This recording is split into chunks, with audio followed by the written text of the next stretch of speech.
poured way too much of this. All right, Jimmy, you wanna start us off? Welcome back to Leanna's Library, where we are covering in our read along of A Song of Ice and Fire, going back into Essos and Westeros. A Feast for Crows. A Feast for Crows. Leanna has a dope edition. I have the folio, and Alex over here is rocking the mass market paperback, which is just. I am a peasant. He indeed. says I have a dope edition, and then is like, I mean, I have the folio. You know how, No big deal. You know how little I care about my mass markets? I let my 1-year-old wander into my office and just play with them. That's how little I care about mass markets. I will say. I'm sorry. Jimmy, are you drinking scotch out of, what is that? This is a Omgang brewery Like cup. a beer glass? Yes. Omgang? What? Yes, What I did you say to me? like to hold it like a chalice, like Robert did in the show. You know, it's just like more wine, but it's not wine. It's fire wine.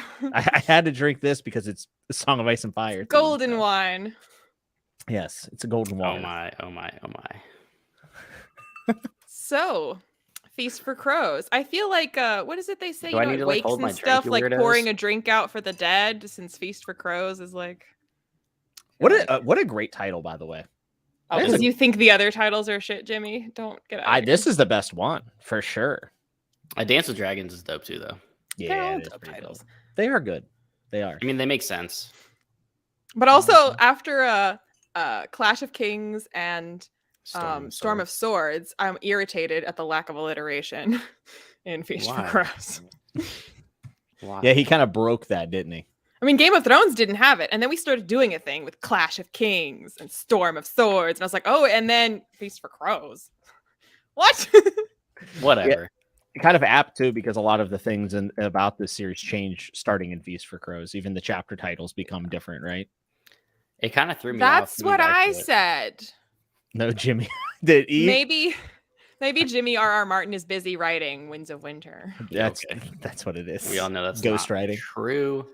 But yeah, I mean, so a lot of the titles are, it's like character, instead of just giving you new character names, it's like a name of a title that has nothing. It's just like, I guess, kind of what the character is about. It's weird. Like, Yeah, I actually kind of like it. Book accessible. I'll get my stupid. The Princess in the Tower is the one I remember because it's the last one that's named. The Reaver. I'm going to get the book. Go for it. Hold on. My bad. Please halt all conversation for 10 seconds. Will do. Well, while Alex is gone, we can show off our cool clothes because he doesn't have cool clothes. All right. So as I was saying, the Princess in the Tower. Mine's just a red Yeah, bubble. we get it. You're a fake Baratheon fan. Fake fan. Hey, Baratheon has Targaryen blood. You know, I could have just Googled the chapter titles, probably. You absolutely could have. But that's okay. Yep. We appreciate the analog. Analog. I like that. See, this was this prologue. That's weird. But so I feel like just to actually start talking about the book, I feel like I've been the most vocal hater of Feast for Crows, like during our read along and also just like before our read along, like at every opportunity, whenever I was just randomly talking about like series, like kind of losing their way, I was always like, and then you end up with Feast for Crows. Like that was like my go-to like way to like shit on something. But I gave it 5 stars this time. I think because I went into it being like, oh, this is the garbage one. And I was like, I really enjoyed this. And It's I think not, it helped. the writing is still so good. And what helped, like this time, like the first time I went into it, I had just come off the high of Storm of Swords. And I was like, what is this? Yeah. But this time I was like, this is the garbage one. And I went in, I was like, actually, this is fine. Yeah. Yeah, I would agree with that. And I do think that George, we're going to see it again in Dance. I think his writing got better each time out. I really do. This is definitely the book that improves the most on the reread, though. I can say that for sure. Because my first 2 rereads, I also thought Feast was weak. And then I feel like the more I read it, the more I kind of love it. Yeah. Which I'm finding. Okay, so we're 5 minutes in. Time to mention Abercrombie. I find that like the books that like I love the most for Abercrombie, for any like books that I really, really love. Find reasons to talk about Joe Abercrombie. No, it's just always relevant. But like the amount of times I've reread those books, like usually the ones that like the first time through, I was like, wow. The second time through, I'm like, not as wow. But the other, like there's sleepers, the ones that I was like, that was fine. And then like I reread it. And I'm like, actually, like this might be my favorite. Yeah. Because like it just has more of like, it's it's like the best friend that ends up being the like love interest at the end. You know, like they were always there, quiet. They were always there for you, and you didn't appreciate them. And then like by the end, you're like, this is my favorite. Yeah, I think that also this is a very good case of the book reads you in the mood that I was in after, specifically the first 2 times, like just being captivated by Storm of Swords so much. And I'm always captivated by that book, but letting Feast tell its own tale in a lot of ways, I think is the appropriate way of going about it. And I also have found arcs in this book that before I did not care for as much to really grip me this time, specifically the Iron Islands, which I have been a hater of. Like I was going to say, I'm the one that's actually been vocally supportive of the Iron Islands. I mean, the Kingsmoot, the whole atmosphere. And that's something is so good. It's so good. And Euron has to be one of the most captivating characters, but I would even say the Victarion is, I mean, he's a dastardly bastard, but he's pretty compelling. And he's brutal. Well, I just always found like the Iron Islands like to be one of the things in Song of Ice and Fire that, as brilliant as everything is, a lot of it feels like, but this is a redux of European history. Sure. Whereas like Iron Islands and like some stuff with like old Valyria, and when you get into like the North and the Green Men and the first like that stuff, that's when it's like peak George R.R. Martin just like inventing a thing. And so I think that's why I enjoy the Iron Islands so much, because it's not as like wibbly wobbly and bizarre as like the, you know, the stuff like Beyond the Wall or whatever, but it is quite unique to this world and unique to George R.R. Martin's invention. It's like his spin on like Vikings, but different still. But different still. I think. But at the same time, like it was only like after I heard myself describing the Iron Islands that I was like, I guess I could be describing Vikings, but I never read them as like, oh, this is his version of Vikings. Like I just didn't even think of it. I was like, this is his own thing. Yeah. I was saying, like, if you were to compare it to something, it's like his version of like pirates or Vikings or some kind of just like barbaric by nature, like we conquer to take everything kind of people. We do not so. Crazy. But like, I mean, even when I read First Law, I'm like the Northmen. Okay, those are like Vikings. But like when I read the Iron Islands, I'm like, they're the Iron Islands. Like I'm not comparing them to anything else. Yeah, I think it's also one of the better examples of George doing like a whole different place and really having a feel even in the way that they talk. And one of the best things that I think A Song of Ice and Fire offers is religion. Not even really a critique on religion, but just really good religions. Like I may put R'hllor on my taxes. Like the next time they do the census, I may say Lord of Light. I don't know.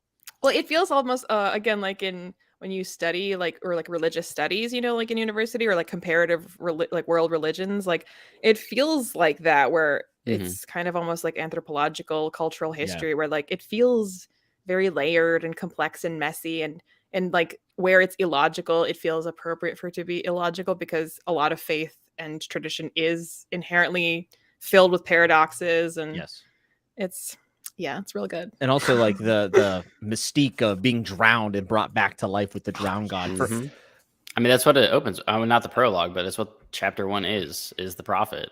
Yeah. And it's which intense. Again, like the whole, like you literally die in your like baptism and are brought back to life. Like how metal.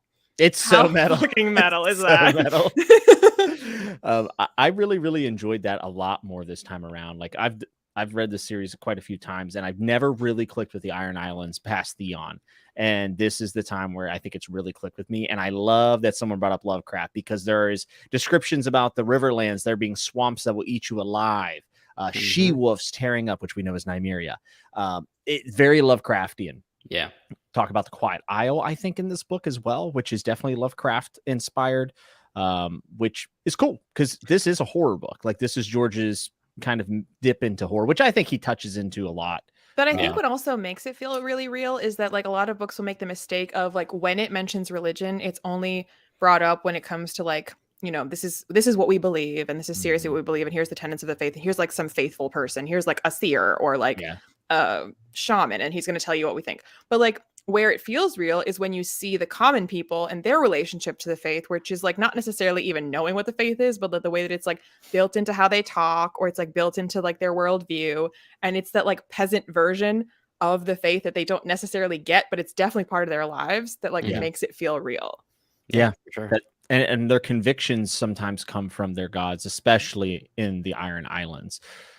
Lauren says the first time she's read Feast for Crows and she loved it. That is awesome, Lauren. That makes me so happy. It's such a different book than, I mean, coming off of A Storm of Swords where like all of the epic shit happened.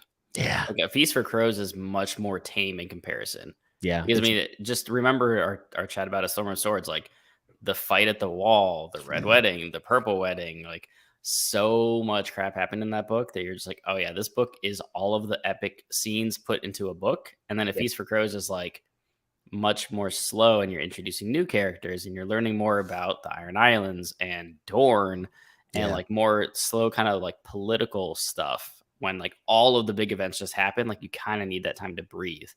And that's probably why, I mean, obviously, like if you read stuff as it comes out in publication, if you're coming off of A Storm of Swords and then whatever the wait period was to Feast, was it like 5 years, 6 years, whatever it was? I think it was 5 years, yeah. And then to have like a much slower pace book, and I actually wrote it down, which is part of the reason why people probably hate it, is just like POVs that you had up to this point that you now don't get any of in this book. Tyrion. No Jon, Theon, Dany, Bran, Tyrion. Like they're all gone entirely. So it's like that's a kind of like a shocking change to just be like, yeah, all of these characters, you don't get to see them for an entire book. Yeah, I think I remember Mike actually mentioning how he was so disappointed that he waited like 5 years and then didn't get a Tyrion POV. And I can actually understand that, to be honest with you. I didn't have to wait, so it didn't matter to me. And then I do think that that's important to discuss, maybe not even discuss, but acknowledge the fact that binging something and reading it on release is a totally different experience. I think Dark Tower is another one that a lot of people had issues with as it released, and I just loved it. So it's worth mentioning, the fact that there was the kind of geographical split of POVs, which I didn't know this, but apparently Daniel Abraham's the reason why that happened. Daniel Abraham told George that was the best case. I feel like I learned that from you. Yeah, I think I might have. Maybe it might have been Alex. Did you mention it? I don't know where Daniel I heard Abraham. That. Yeah, I don't remember where I heard that, but it was recent. Nope. I think you mentioned it on one of these streams. I might have. Everything is just jumbled in my head at this point. Did you guys like this? Where does this prologue rank for you? Because for me, it's really high. I mean, I like it better than the Storm prologue. I agree with that. Yeah. I don't think any of the prologues are as good as the Clash prologue. I mean, Clash prologue. But I think my second favorite prologue is the first prologue. I think it goes like Clash, Game, others, Feast. Yeah, I'm excited to reread Dance's prologue this time and see what I think of it, because I don't think I paid attention to the prologues enough, because we get some pretty important information in this one. Like we see a lesser noble in the Tyrell household, and Leo Tyrell, who's a complete jerk off. We see the Sphinx, which is also a great name, by the way. I know it's simple, but I love it. Which is, I think it goes by Aurelius here in the Old Town, but we can deduce by context clues in the book that it's actually Sorella Sand, which is one of Oberyn's bastard daughters from Dorne, and she's playing her game, which is fascinating.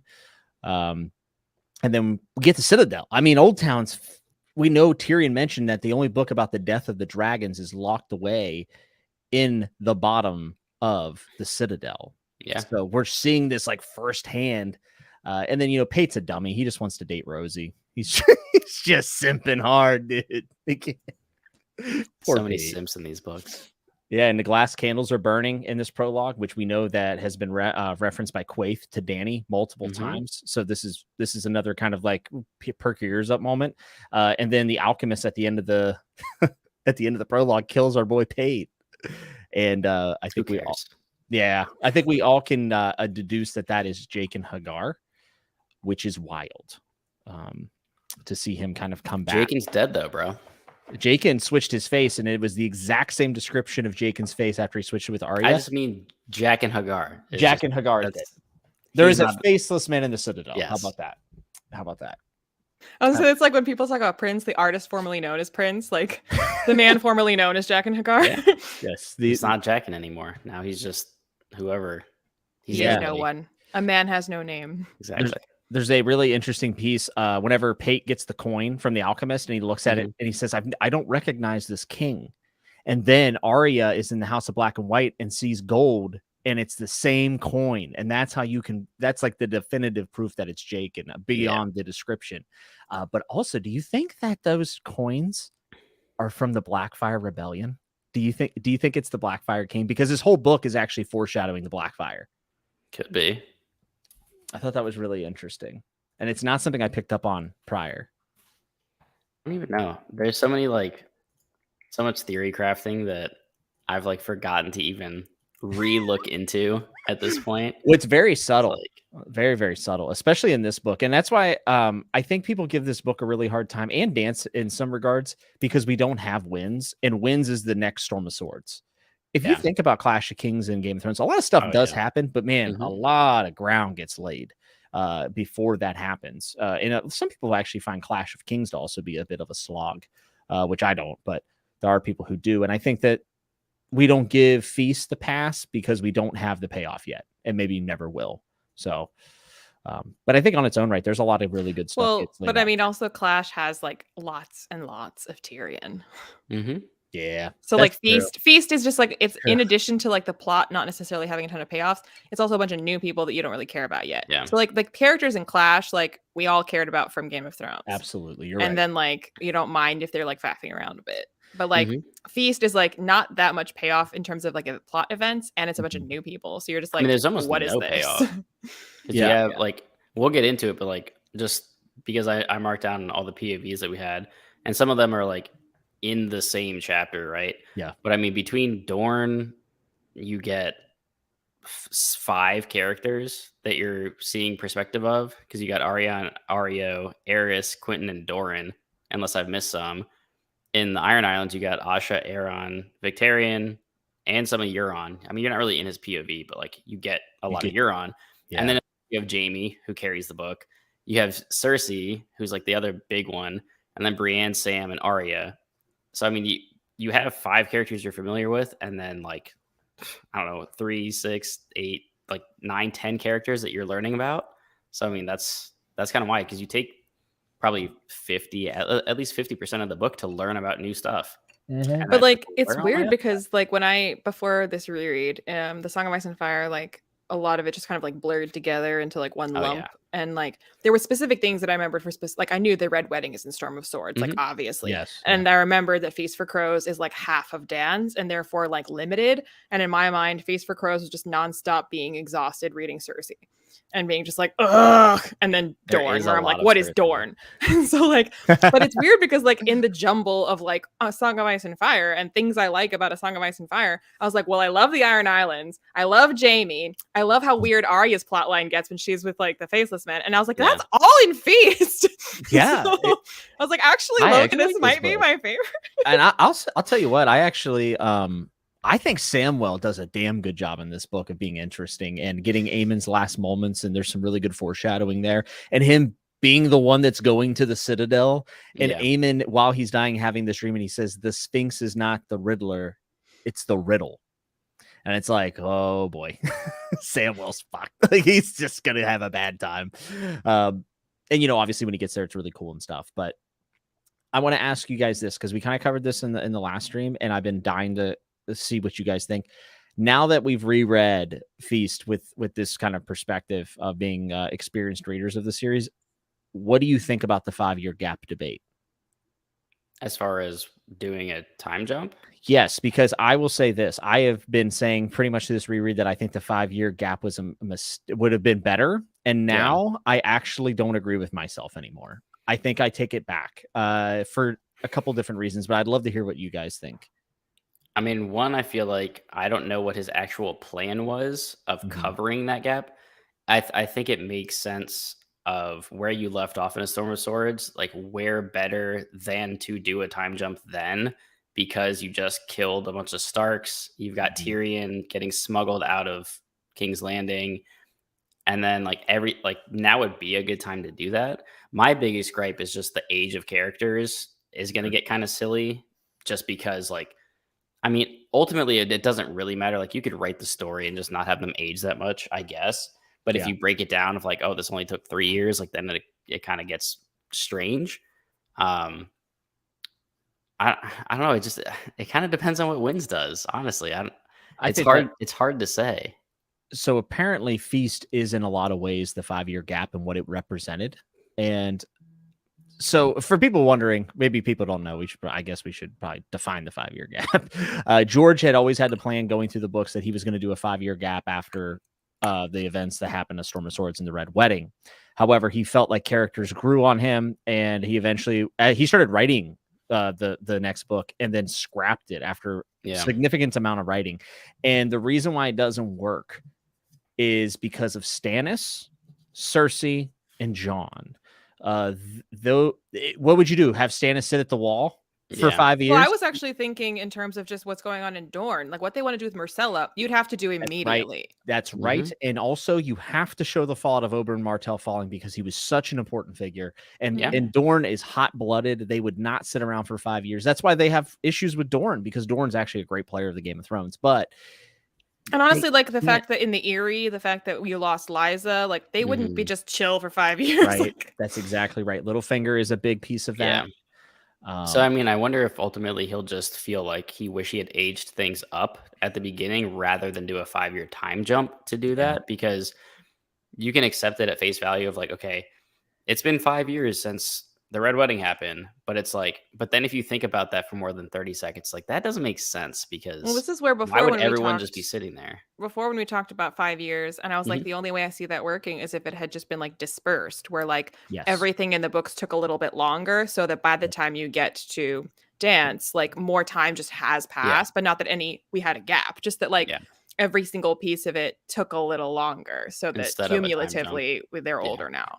Yeah, and I think George was quoted as saying, if a 12-year-old has to save the goddamn world, then they will. And I was like, you know what? It's fantasy. Let's go. Yeah. I mean, that does help how medieval the world is, because like people did inherit power at very young ages. Like people, retirement and death was 30. So like you got to be king at 15 so you can pump out some kids before you die. Yeah. I mean, realistically, though, that's probably what he regrets more, is just not taking more in-world time or making everybody older, because you can't do a time jump and have nothing happen. But also going, like, let's say Dance ends or whatever book it was, and then there's a 5-year time jump and he just kind of like glosses over a bunch of shit that happened, that would also feel terrible. Well, like there's just too many moving pieces all the time, because like in a story where you're following one, maybe two perspectives, like it's believable there's a lull where they're like, okay, and then they went to the Citadel to study for a bunch and you don't need to see that. So like 5-year gap. But in the meantime, everybody else is doing stuff. So like you just can't have a gap. Yeah. And also I think George is, I think he has a pretty intimate relationship with the reader because of how little time passes with these stories. And like the House of Black and White and the Vale are both extraordinarily important to the growth of Sansa and Arya. And the reason why is this is where they're learning. This is where their next big change comes from. So if he had done a 5-year gap, he would have had to say, hey, just trust me. Arya is a deadly assassin. Just trust me. Sansa, phenomenal schemer and politician. Yes, she was a frightened girl at the end of Storm. But trust me, it happened. And he said, you know what? That's not right for those characters. And he said, I'll show you instead of telling you. And I actually think that was the right call. I do. So I retract. I think in the last stream, I even said, I'm going to tell you why the 5-year gap was a bad idea. I'm wrong. I think I'm wrong. So, oh, man. Well, you heard it here, folks. Jimmy was wrong about. I'm wrong a lot of the time. Ice and Fire. You could ask any of my friends. I'm wrong most of the time. Wait, you have friends? You too. But yeah, like we haven't. Okay, so we've just like been talking about our impressions and like the reread versus our first read and just very general stuff. But like we haven't. Well, what is our system? We go through a character. And usually we just cover that character by character. Yeah, I think that's a good. I like that flow. I think. Well, the way that these are written, that's the flow that I think makes the most sense, because it doesn't really have like acts, because it's all just kind of following characters. And I feel like to some degree when these books, if they feel like slogs, that's why, because like more traditionally told stories, even if they have multiple perspectives, feel more like you have the first act and the second act and the climax. Whereas like here, it's just kind of like jumping around. Like, what are you up to? Okay, well, we'll catch up with you later. Now, what are you up to? Okay, we'll catch up with you later. Like, what are you up to? And like, by the time you finish a book, you're like, what? How, it's like one day passed by the time we jumped from everybody like around. like no time passed. I mean, when you have this many characters and all these different plot threads you're trying to go through, it's like, yeah, kind of. And that's why those intricacies get missed, like the very subtle references. Like Jamie heard a lot of stuff from the Starks that pays off in this book. Like it's a major moment that we'll talk about, and he heard it while he was captured. And it's like, I missed that totally. I've read these things like 5 or 6 times and I didn't notice it until now. because of the way it's structured. Okay, Jimmy, we believe that you're a fan. Calm down. You promise? No. I mean, if you say something silly, I might call you a fake fan. No promises. Fake fan confirmed. All right, so then who should we start with first? Arya Hota. The goat. All right, go ahead. Sure. Go ahead, Jimmy. Start us off. Well, first off, he's important because he gives us the first introduction to Dorne. And I don't know about you guys, but meeting the Sand Snakes and meeting Dorne and talking to Dorne and him watching the kids playing. I mean, I thought it just painted such a good picture that was different from kind of like the Iron Islands, different from anything that we've seen in the series. Dorne is so well, I mean, like George R. R. Martin is really good at setting. He really is. Yeah, and for sure. Yeah, setting and also the difference. And unfortunately, and I think we should probably talk about this at some point too, but George writes a lot of sex, right? And he writes a lot about the sexual nature of the societies that we're in. And Dorne is very sexual, well, open, right? Very open, and that becomes very apparent quickly. And also, we kind of knew that from Oberyn, right? Oberyn was a bit of a Chad. I just wanted to say that. Is that what we're calling him? That's my literary analysis. Perfect. But there's so much political interest immediately because of Oberyn's death. And I will say, like, the number of times fiery peppers are mentioned, I'm like, we get it.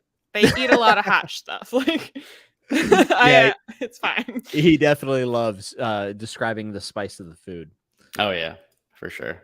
Yeah, voyeur. Just every time a description of food starts, like, let me guess, there's fiery Dornish peppers in there, and there they are. They really burn on the way out. That's like what George is trying to get across here, folks. Oh yeah. I think it's probably too far back in our chat, but I remember mentioning a specific sex scene, I think from this book, and I was just like, one of our Instagram chats, and I was just like, this is I don't need to know this. This is a bit of a general statement. But I do think if there's a detractor to Grimm's work, I do think he does seem to edge into voyeurism at times. And I don't say that lightly. He's like probably my favorite author, but like it's true. I think that he does go into way too much detail in a very non-natural way, especially from a female's perspective. And like the way that, like the words that he uses, and it's foul, dude. It's like when I'm trying to gross out my wife. Like that's the shit I say. Like moist is disgusting. It's which, like, I mean, I think that's also like the slight difference there between like these scenes, which I feel like they're meant to not be like super romantic romance novel scenes. Like, they're not meant to be that, but they're also not like, they don't feel like they're supposed to be intentionally gross the way Abercrombie's are. Cause like Abercrombie writes sex scenes, but you're like, okay, you're trying very hard to make this like aggressively gross. Like, yeah, it makes it feel like George is like getting something out of it, which is disgusting. Yeah, that's why it's like we're in this middle zone where you're like, this is not romanticized, but like I don't feel like you're purposely being like, oh, I gotta make this super gross. Like, it's more just like, I think you like this. Yeah, it feels like he enjoys writing it. The only thing I will say is I think that for Cersei's character arc, it actually makes sense to divulge into the details, but it is cheapened by the fact that he then describes Samwell and Gilly and whatever else. I was literally just reading the Sam and Gilly sex scene. It's so rough. And if it was only from Cersei's POV, I would say that is a good command on perspective, because Cersei is a deviant in a lot of ways. And I think that is actually a piece of her downfall, is that she gives in to her desires. Unfortunately, every sex scene is almost described the same way, and I do think it edges on the territory of or again, like, also like having, if it was like more featured with like only Cersei or like specific characters, then it also serves as a greater counterpoint to people like Stannis who aren't like that way, specifically calling out like that person, as opposed to it just being like, that's just George, like, instead of like, oh, this is how the character because like Storm of Swords, like the Tyrion and Shay scene was a lot. Like the same in the Gilly scene too. It's like, I feel like Gurm was just like having a little bit too much fun, like fantasizing in that moment. Yeah, it's a bit of male fantasy.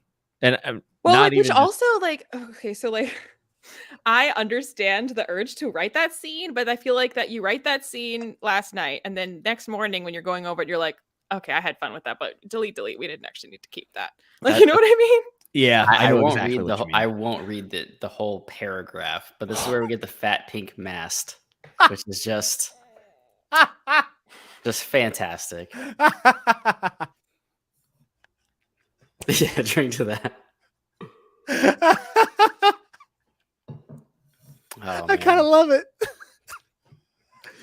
That's a good point. Oh, Gurm is Sam. Oh yeah. He is Sam. That is true. That is his stand-in. I think Derry actually pretty much that's what my point I was making. Derry is that Cersei somehow work for her sex is literally how she sees power being transacted. Yeah, I think that's true. Well, and yeah, it's also just this idea which Cersei holds a little more. I don't know. Like there is a very sort of like men dominating on a battlefield, men dominating in the bedroom, and to her, like being able to dominate in the bedroom is an extension of her desire to dominate politically. Yes. Oh yeah. And so that's what she even does in the bedroom when she's like, you know, I'm going to try to like take the band's part here. And it's like less of a kink and more of like I want to like be a ruler and a dude and like. Yeah.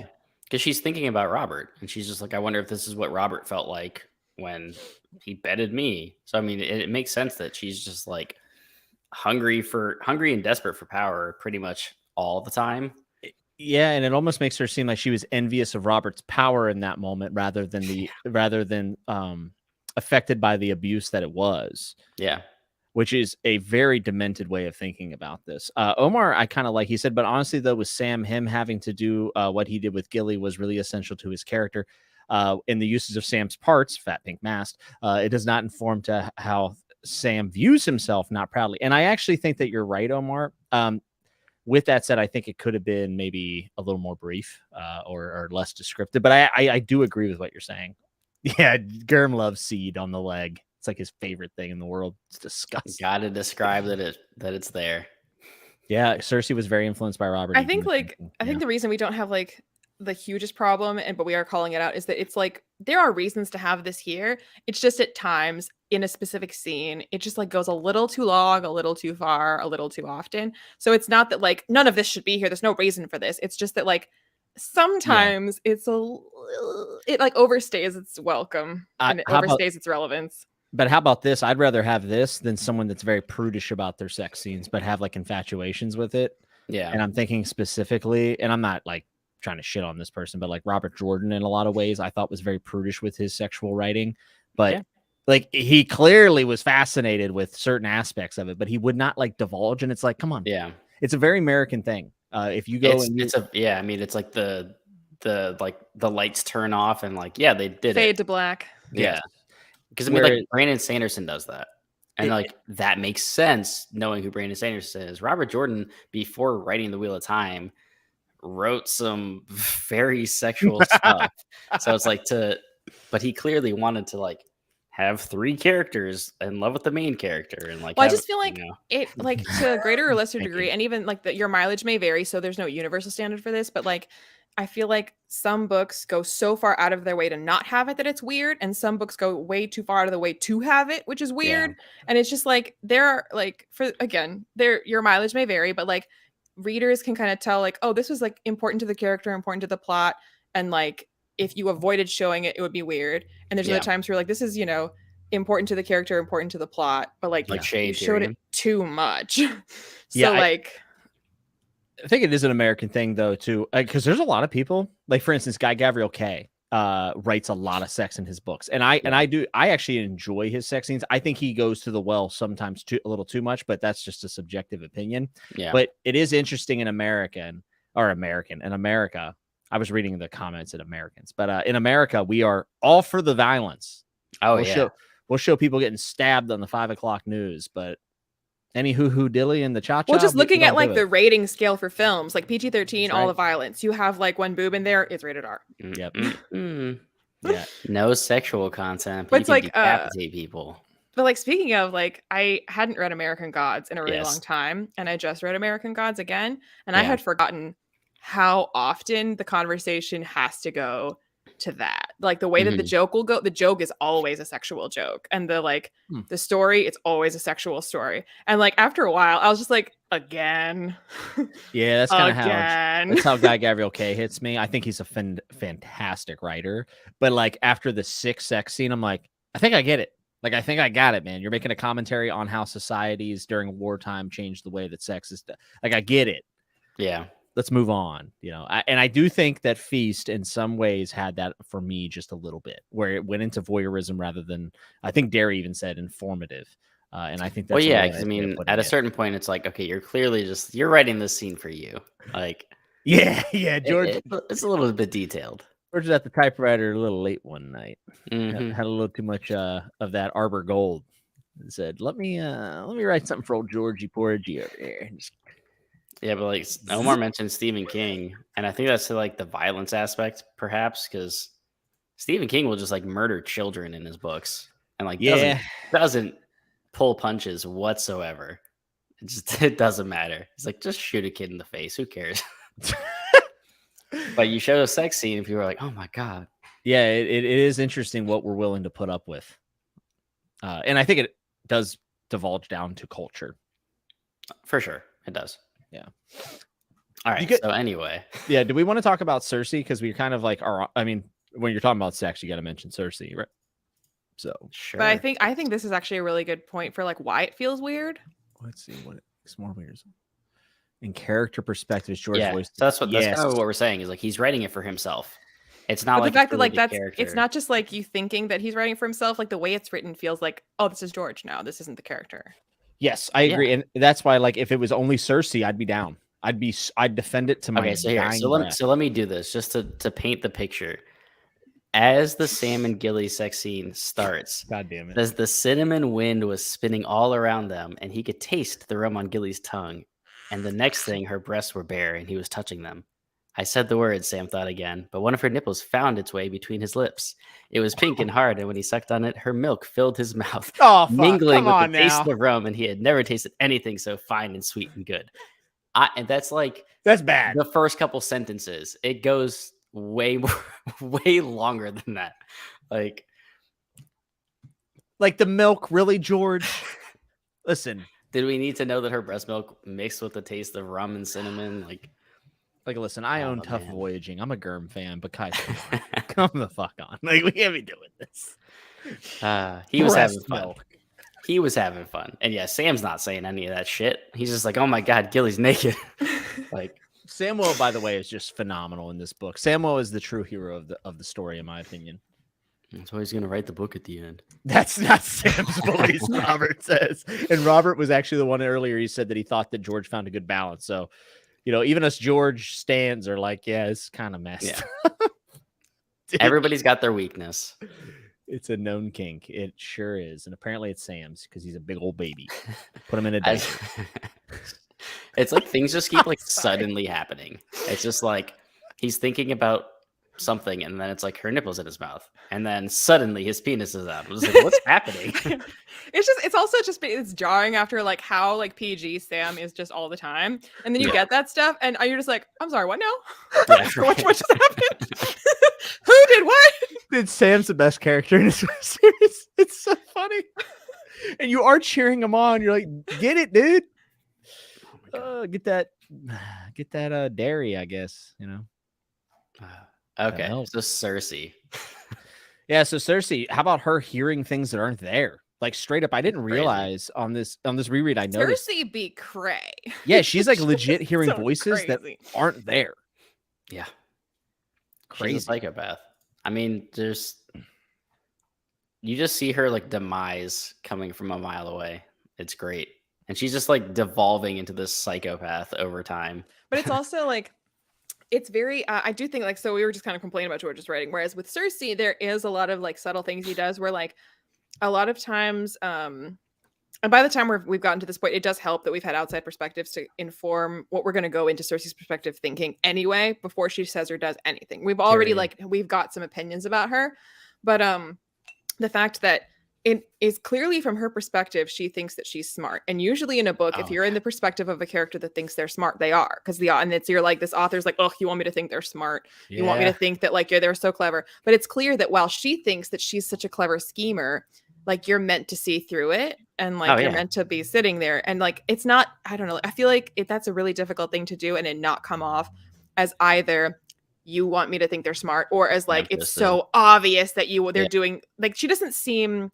Like you do think she's crazy and you do think she's kind of dumb, but it doesn't come off as like too overboard on that either. You're not like, oh my God, she's like literally the stupidest ever. Like she's believably like it's not like she's completely dumb. Like some of her schemes, like it does take some like of a diabolical, like some chess like mindset to like do that. She's not like a complete nincompoop, but like she's also she's her own worst enemy, and it's her paranoia more than anything that makes her unstable. It's like Tyrion said, like, you're not nearly as smart as you think you are. It's like she's not an idiot, because then she wouldn't have any power, but she makes a ton of mistakes. And she makes a lot of really emotional decisions. Yes. Oh, yeah. First impulse is very big for her. Jaime says that she is a lot more like the wildfire of Ares than the ice cold scheming of Tywin. And that is one, that's the biggest insult I think you could give to Cersei, because she wants to be Tywin so bad. But Which, like, okay, I know we're on Cersei, but I love so much, like, way later in the book. It's like in the last quarter, I think, when Jaime's talking to his aunt, and she's like, I told Tywin that Tyrion is his heir. And it's like, yeah. Love that scene. Doesn't she say, like, Tywin didn't talk to me for a while because of that? And you're like, dude, honestly, one thing, all right, we kind of trashed George a little bit for his voyeurism, but George writes sassy old women better than, I think George might be a sassy old woman. I like Olenna Tyrell. We have Jaime's aunt. I think because there's no danger of him getting of any like kinky fuckery when he's like talking about Olenna or like Aunt Lannister. So like, what's her name? It can just be witty. It can just be fine. There's nothing kinky fuckery. I love it. Terrific, dude. Someone in the chat, what is her name? Why can't I remember? I can't remember her. Oh, Aunt Lannister? Yeah. Aunt Lannister. Yeah. I mean, she's a Frey Auntie. now. What's Auntie's name? But also, we should be able to recognize, I think, that Cersei, this whole book is projecting, because she has always been scheming and hiding secrets based around her romance with Jaime, and also the fact that she's just smart enough to hurt herself. Yeah, and she killed her friend when she was a kid. I mean, let's not forget that. She killed her friend. So she's hiding all of these secrets. That's why she's so paranoid. Yeah. Because of the damn like prophecy. It's like whenever someone's cheating in a relationship, usually they show signs of being absurdly jealous about stupid things because they think that their partner is doing the same thing they are. So I think that Cersei feels like everyone has a secret and everyone has a conspiracy against her because she does. Yeah, I mean, like oftentimes, like, I mean, even in real life, like what somebody thinks someone else is up to is very telling about themselves. You're like, you suspect somebody of this because that's what you would do. Yep. It's almost always projection. Yeah. But I also, like, I never thought of it this way before, but I was just like, while we were talking, like, I started thinking that, like, oddly enough, like Cersei's like knee-jerk reaction to stuff is an oddly like masculine macho, where like she's very worried about always being like about her, how she's perceived, and about how like she should be respected and she should be like, it's almost like what you would associate with how dudes are written, how like dudes are like, how dare you disrespect me, and like I must be the big man in the room, versus like Tywin and Tyrion and Jaime, who are just like, we do what's practical, we do what makes sense for the family. Like it doesn't matter. Like, okay, they can like say something disrespectful, but we know we have the power. And she has the like this, what is like more stereotypically the male urge to be like, I don't care, like you don't disrespect me. But that's like an immature male, right? So that's perfectly encompassing like what Joffrey was. Joffrey was Ares, of just that pompous little, or Viserys. I mean, just that like entitled, young, arrogant dick. I feel like stereotypically in literature and just in public perception, women are associated with quiet cunning, and men are associated with like with being like not boisterous, but also like braggadocious and very like macho. And it's weird because like the other Lannister dudes are quiet cunning. Kevin, and Cersei is the like you know. And Kevin's telling her actually know power and actually have power. Cersei just so badly wants to think that she has power that she's like lashing out like Joffrey did. I read that comment and I thought it said she's a short terrorist. I was like, oh, kind of. Kevin is so good, and he also is telling her you need to keep your enemies close. Like he basically walks her through how to use the Tyrells. And Omar had a really good comment here. He said, I think it was really cool how the Tyrells were used this book. It's kind of like they were made to look as perfect, handsome siblings, contrasting Cersei and Jaime. I would actually take that a step further and say that they are the next Cersei and Jaime in some ways, maybe without the madness. And this is very reminiscent to how the Tyrells are the Lannisters now, because the Lannisters did this exact same thing to Aerys Targaryen as he was going when mad. There's back in there. Yeah, that's right. And they see the madness, and Cersei is now the Mad Queen. Yeah, they take advantage of it. And the Tyrells are next up. Because of Olenna and her guidance. So Olenna and Marjorie, because immediately they're just like, all right, so Marjorie, you're going to marry Tommen and you're going to control him. and make everybody love you. But so like here, I mean, like the thing is, Cersei actually has power, and if she behaved like she has it instead of needing to prove it, she would be just as able to maneuver as the men in her family. Like she'd have, not to say like sexism is real, and like she would have some more barriers in her way than the dudes did, but like she has a ton of power. She doesn't have to keep demanding it. She doesn't have to keep proving it. She doesn't have to keep expecting people to tell her that she does have that power. She wants like not just to have power. She wants to have the approbation and permission and like accolades from the people that she respects. And until she gets it, she's not satisfied. And now that Tywin's dead, she can never get it. And it's driving her crazy. And if you need proof of this, you can take a look at the small council chapter where she is being way too heavy-handed with her small council. They are all showing, they are just simping for her at this point, knowing that she will go off at any moment. And the small council, I think, is one where you kind of really see like the lay of the land, that she has surrounded herself with yes men and absolute buffoons to the point where Pycelle is on the way out. The man who opened the gates for Tywin Lannister to take over the keep. And she's pushing him out. Now we got Qyburn. And Qyburn, and she hands over what's her name? We have Jaime to thank for Qyburn. Yeah, you're right. But also, I was just thinking, like, even though Dany isn't in this book at all, the way that this book intentionally contrasts Cersei with Dany, because Dany is kept fresh in our mind with Cersei worrying about the young queen that will supplant her. So, like, she's not there, but we're thinking about her. And we've seen a lot of Dany's perspective, and we've seen a lot of Dany, how she handles trying to, in a man's world, trying to get respect and get authority. So being in Cersei's perspective, and like just the fact that Dany tells people to be honest with her and that she won't punish that, like she's shown her capacity to be a little bit of a tyrant, but like for the most part, she's like, I need good counsel and I need you to be honest with me. Versus Cersei, who's like surrounded, as you said, by simps, by brown nosers, by yes men. And that's like, as soon when she's worried about being like, oh, I'm so clever and like I won't ever be like bested by a younger, prettier queen. And you're like, oh, we've seen Dany, and even though she's like what 12, like she's a lot more mature. So it shows how like insecure Cersei is and how fragile she is, honestly, because it's like she has that taste of power and wants more of it, and it's never going to be satisfied. But also, it's like it's that paranoia, right? It's that projection of she constantly just thinks that like everyone's out to get her and everyone's lying and manipulating her. And then she just does it to everybody else. George R.R. Martin has written a hysterical woman in a way that none of us feel is like, you're such a sexist for writing it like this. But like, because she's a complicated, layered character. And we've seen enough female characters in this world that are not like hysterical women. But like, she is this like this poster child of like, you shouldn't be in charge because you're making wild, emotional, hysterical decisions. Like, but she is the psychopath. I mean, she really we've also seen that. I mean, we didn't get as much time with them, but Joffrey was exactly the same way. Aerys was the same way. I mean, there's how many men with power in this book die because of like how they're acting, and a lot of them were crazy. Yeah, you're right. And yeah, like when she runs out of real threat, she starts she's never like comfortable unless she's like fighting somebody. And that's because of her projection that she knows that sitting on the throne is a child of incest that is not the rightful heir. She knows this, and maybe she's having some cognitive dissonance. I mean, I'll be honest with you, like Cersei's very frustrating to read, but maybe the best character, like as far as consistency goes, that George has written. There's other ones I enjoy more that I think are in tight competition with it. But the way that he gets Cersei across on that page is one of the most masterful things. And we have to remember that this is a woman who has lost her child. And it is very sad. And at some points I find myself thinking about this and I say, well, maybe I have Cersei wrong. But you also have to account for the fact that she murdered her friend because she had eyes for Jaime. That is not normal behavior. That is not, I have a lot of trouble extending true empathy to someone who has done this. Now, I can empathize with the mother who has lost her child. That is a very fair thing to, I think anyone could have empathy for that, right?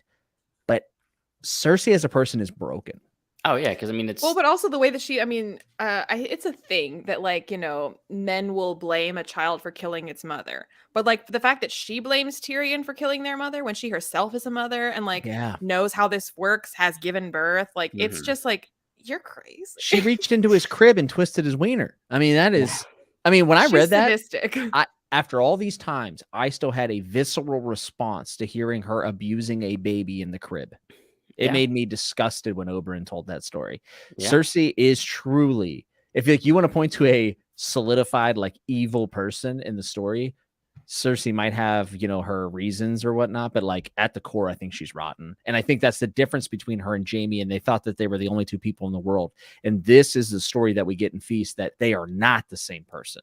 And even though Jaime has this reputation for being the Kingslayer, Jaime is honestly, like, when you're in his perspectives, he's just like, he's very like going with it. Just like, dad wants to do this, Cersei wants to do this, whatever, I'll go with it, I don't care.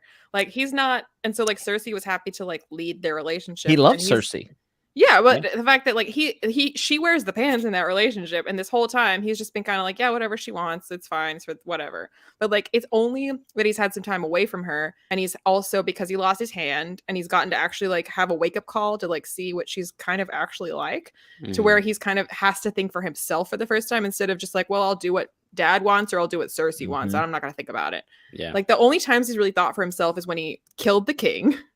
And now when he had to be away and had to decide for himself what he was going to do with Brienne and what he was going to do, like, when he came back. And like, he's actually like finally growing up and finally like becoming his own man and realizing that is that path leads away from Cersei. Well, I think from experience, I can a little bit relate to I haven't pushed a kid out of the window yet, but whenever you have something, relieved to hear it. Yes. Well, never say never. There's still time.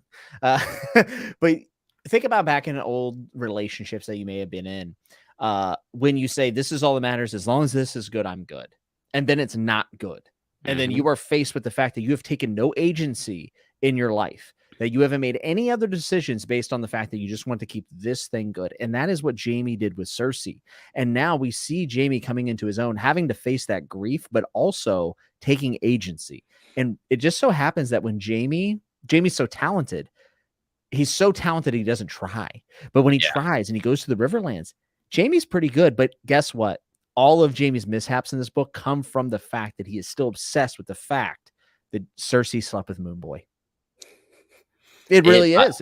Slept with anyone besides him, but yeah. It's a through line. In the entire book, he's just always thinking about it. It always pops back up. And it's in a complete parallel to Brienne of Tarth thinking about the girl with the auburn hair. And I know people get really frustrated by that line, but if you look at their arcs, they're exactly parallel. And because of their obsession with these things that they can't seem to let go, they actually miss extremely important information in the story in both of their arcs. Brienne misses that the Hound is right in front of her. Yeah. And Jaime misses the fact that there is a spy in Riverrun. And that is why the repetition, and Gurm kind of goes against what in a lot of places in literature, they teach you not to do repetition. Gurm actually leans into repetition, but it's beautiful because it's only because of the perspective. Like we talked about, the sex is from Gurm's standpoint, right? It's gross. Yeah. But this is where Gurm actually uses the perspective obsession. And because of that, we miss information, even as the reader, because we're so involved in Jaime's head. Well, repetition is also really good in the first law. So, it can be I love repetition. To great effect. I love repetition. Yes, King does it all the time. He did it. I just read later and he did it to a T. Oh, it's so good. In wrestling, I always used to do that. But that's why, to step away from specifically like A Song of Ice and Fire, like I hate whenever someone says that like there are things that you should never do in your writing, because there isn't any other than like, incorrect grammar. I can't think of anything that you should never do, because as long as like a skilled writer has done this in the right place at the right time, they're employing it with purpose. Like there's nothing that you should never do. Yeah, I agree. I think there's always a place where you can insert that and use it to its strengths. I think that that's always an option. In wrestling, I used to do this all the time, and I'm not going to go on too long of a rant, but I had a finishing move. So I'd be in front of an audience that has never seen me. So I would do that. I would go for my finishing move consistently throughout the entire thing. Like it was the only move I knew, and I would keep missing it. And then at the end, when I finally hit it, they all know what they're looking for. Yeah. And then the audience would erupt. Stone Cold Steve Austin did this all the time. He would go for the Stone Cold Stunner, get pushed off the ropes, dumped out of the but then he hits it. But when he hits it, it's business. And George does this all the time. Repetition is a tool. Sorry, I'm a little tipsy. If only Rhaegar had married me instead of that's. Yeah, I was actually that's one of the bullet points I have written down. Cersei thinks about Rhaegar a lot. Well, I mean, she had a shit marriage to Robert. Yeah. But also, like, it's interesting comparing, like, there is no one Jaime thinks about instead of Cersei. Like, it's always just Cersei. Whereas Cersei is very like, I mean, obviously like Jaime, but like she wanted to marry Rhaegar. Like, she was totally fine with that. She wasn't like, no one but Jaime. She was like, I mean, obviously I'm banging Jaime, but like Rhaegar. Even briefly, she liked Robert. I mean, it was brief, but she wanted to like Robert. She really did. And in those moments, and Robert was handsome and charming at a time. Like, he was. I mean, even during Jaime and Cersei's relationship, like Lancel finds his way into bed with her. I mean, it's dude. She banged all right. So if we want to call Cersei dumb, Kettleblack is Kettleblack. Yeah, dumb as shit.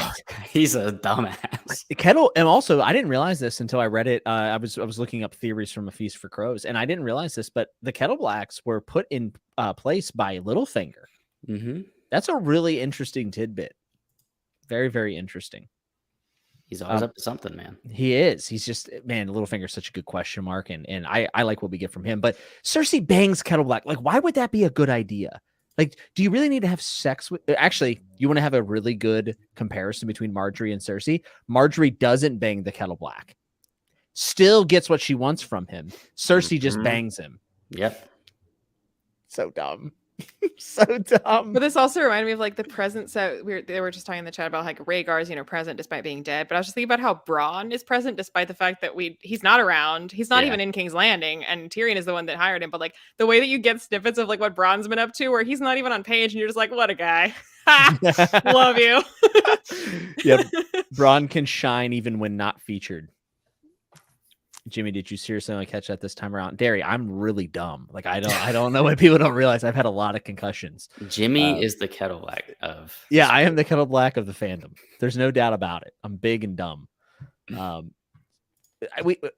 guess we kind of talked about this, Leanna. You kind of touched on it, but like the Valonqar prophecy is in Maggie the Frog. Is like a pivotal moment in her childhood. Now, she did torture Tyrion prior to this, but I do think some of her madness comes from the forced prophecy. And well, I mean, I think the reason that prophecy like stuck with her so much is because like she was already like before that primed to just hate him, and she already was like harboring this poison. And so then when this comes along, to just feed into that and make it like to vindicate it. It's like fitting facts to... It's taking facts and fitting it into your conspiracy, right? So it's like she's seeing everything as like a sign of this prophecy coming to pass. Yes. And then she also decided that prophecy is to do with Tyrion. Exactly. Because that's what suited her. That makes sense to her. So she's like fitting all these things that are happening like directly into this prophecy. So she has it in her mind, like Tyrion's going to kill me. Like that's going to happen. So this happens all the time in our real world. People go and see fortune tellers and they tell them, oh, something's going to, and they fit it. You can always fit it. Do you feel like the Valonqar prophecy is going to result in Jaime killing her? Because I actually do. I mean, I sure hope so. I think story-wise, I would love that to actually happen and not do anything besides what the show did. Fucking abandon it entirely. I've been pretty on the side that most of the stuff in the show is canon, minus a couple things. After reading this, I think it's fairly obvious that George is going to subvert Cersei's expectation that it's Tyrion, and she should see this happening. She knows Jaime's a killer. Yeah. He shoved the kid out the window, and then you've put him in this. Oh my god! Can you imagine if he kills Cersei and says the things I do for love? Oh my god! Like she's about to kill Brienne or something, and he just kills her. Oh my! This is going into fanfic territory, but I kind of like it. I like. Or better yet, if she's threatening Tyrion and he kills her, and he says the things I do for love. Oh my god! Either way, he needs to kill her. But I mean, isn't the prophecy that he's gonna like choke her? Yeah, it's as she has cried all of her tears. I think I even have it pulled up here. Yeah, and when your tears have drowned you, the Valonqar shall wrap his hands around your pale white throat and choke the life from you. So she will 100% die from choking. Yeah. So if you think about it, the bricks that fell on both of them was just a metaphorical hand wrapping around her throat. Although, can Jaime choke her one-handed? I mean, why not? I mean, it would kind of be eloquent if he has the golden hand of Lannister. And he's like struggling to choke her because he can't actually move his hand. I guess he could like crush her windpipe with the golden hand. You don't have to. Yeah, you can kind of pin down. You could do it. It's what's the word for it? I'm kind of trying to remember. Choke from behind, like in an arm lock. Yeah, like a rear naked or Yeah, sleeper hold. If Rear you're naked chokehold. That's what it's called. Rear naked chokehold. I thought you That just sounds like said something if Jamie and Cersei would get up to. Pieces of information we get from Cersei's perspective that will play into Dance of Dragons. We hear that Davos has been beheaded. Oh no. We'll see. I know there's some first-time readers, but we'll see. And also, we hear that Euron is on his way to Old Town. From Waters tells her this. Euron is on his way to siege Old Town, and that is going to be a major first event in the Winds of Winter if we get it. So those are things to keep your eyes on. But how stupid do you have to be to give this zealot a military?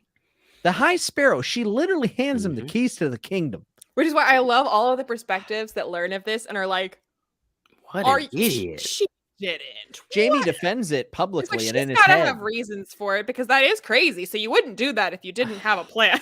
On paper, without really thinking into it, it's like, oh, okay, yeah, she's gonna arm these zealots and she's gonna take power. Like, cool, makes sense. Oh, wait, no, they're just gonna arrest you. Like, but it's also, I feel like it's one of those moments that George R. R. Martin is like, and this is why, children, you should study your history. Right. Like, you know, because he's obviously a fan of history. That's where like half the series comes from. And like, that's a specific moment where like, yeah, like the reason she does this is she's clearly not up on her history, because everyone who's criticizing this is like, but in history, like it was so hard to get rid of them, blah, blah, blah. And you're like, that's why you got to learn your history. Yeah, he is definitely showing us a lesson in history, right? Whenever you give a religious power too much military force, that it can be a big problem. And it's also interesting. No one expects the Spanish Inquisition. Very Monty Python-esque. It does feel like it's a regression in Westeros society, though, because look how many people acknowledge the old gods and the new.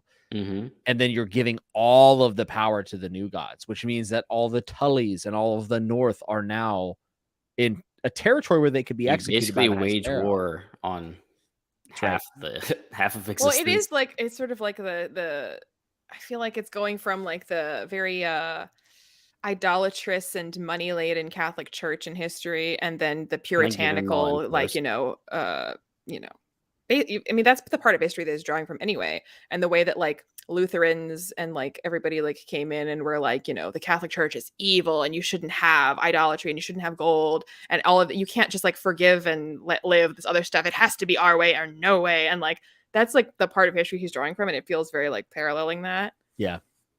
And then you walk in and you give the Catholic Church guns. You'd be like, see, now you guys win. Oh, wait, no, you're turning them on me. No, that's what? No, stop it.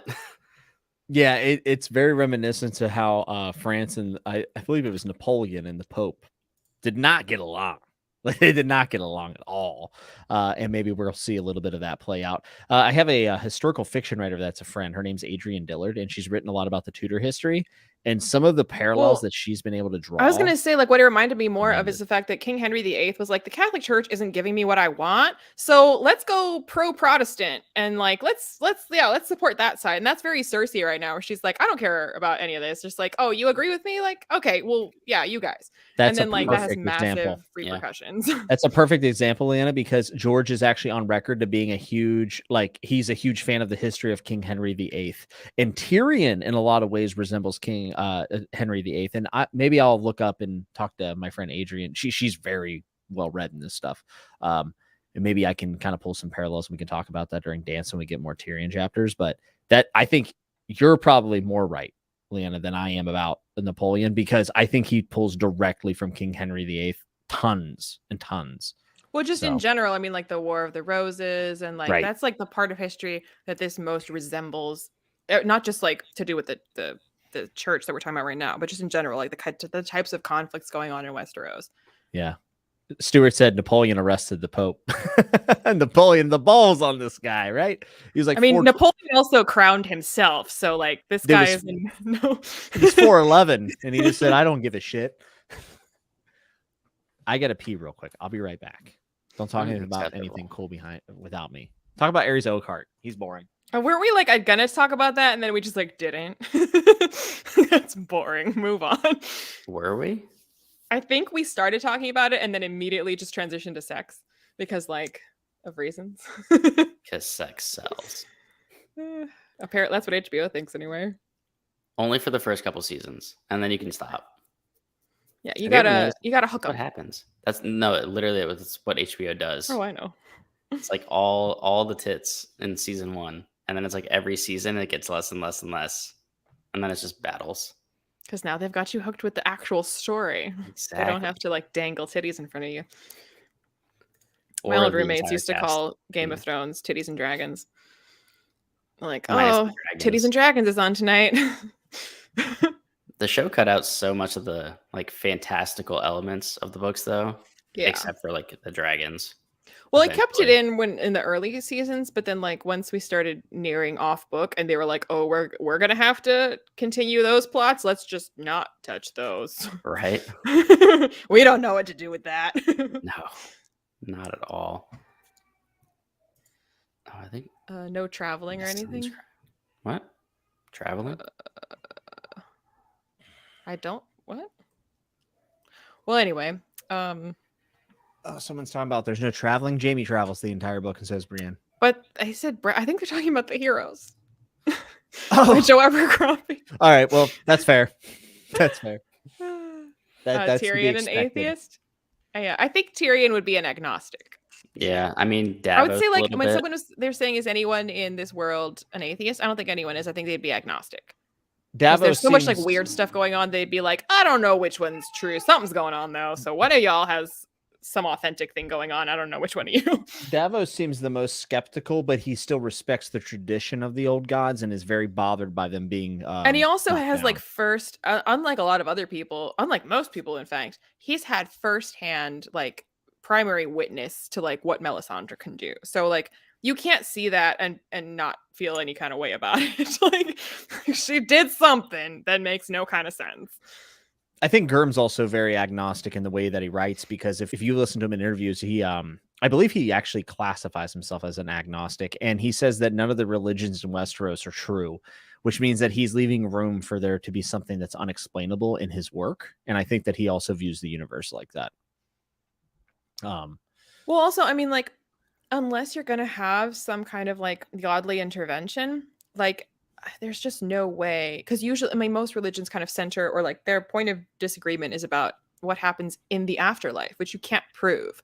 And so that's why it's faith, because you can't prove it. And so like there's no way for a book to confirm which one had it right, unless you're going to take us to the afterlife, or you're going to literally have like God show up like Monty Python and be like, so my plan all along was this and you were right and you were, I mean, like there's just like even that changes the entire narrative at that right point. So like even if in George R. R. Martin's mind he's thinking like, well, the ones that have it right are these guys, there's just like no way in the narrative that would be able to be proved.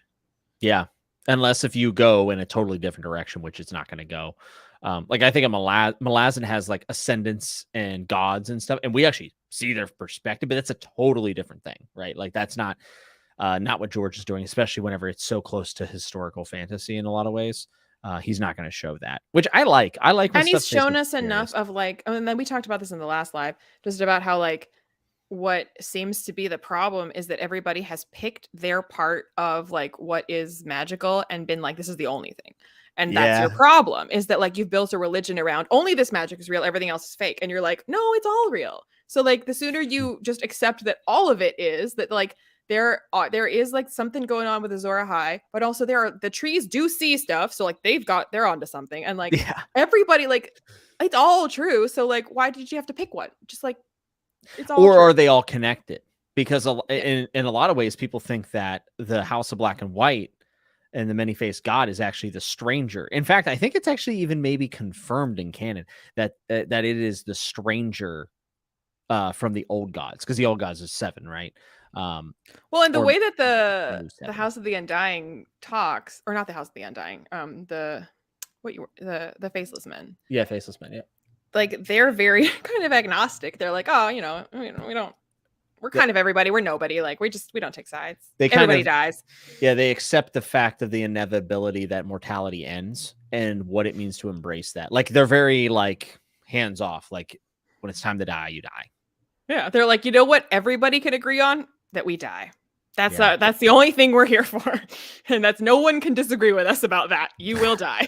Yeah, and they're not wrong. I mean, Kappa says George seems to have split the truth into multiple religions too. In a way, they all are grasping at the same truth. Yeah, that's kind of what I'm saying. Like they all have something right, some stuff wrong. So maybe it's a central power. And well, the thing they have wrong is that like by insisting that this part is true, they insist that the other one isn't. And that's where they're wrong, is that like your thing is true, but also that one is. Like it's not that because of your thing. Yeah, even in this book, there's someone, and maybe I'll find it when we're going through POVs, but like they actually mentioned the stranger and the many-faced god being this kind of the same vein. Well, it's almost like if you took like any pantheon, any pagan pantheon, and you had somebody that was like Zeus exists, therefore none of the others exist, and you're like, no, he does exist, but also all of the others exist. Well, that's one thing you have to kind of acknowledge if you're religious, is that yes, you might believe in whatever, like you might believe in Zeus, but that means that you're then an atheist when it comes to the fact that there might be a Allah would exist, right? Or Jesus, like these things, like you don't believe in any of those, but you believe in yours. So that basically the thing that everyone's wrong about is that they view their own as mutually exclusive. Yes, and like no, it's not or, it's and. I like that a lot. It's not or, it's and. That's a good way to look at it. And I think that's what George is absolutely doing here. Like, I think it's almost undoubtable that that's happening. The couple things that we know for sure is that he plays with fire and ice a lot, but that blood matters a lot. Blood magic seems to have a legitimate power within this world. Why? We'll probably never know.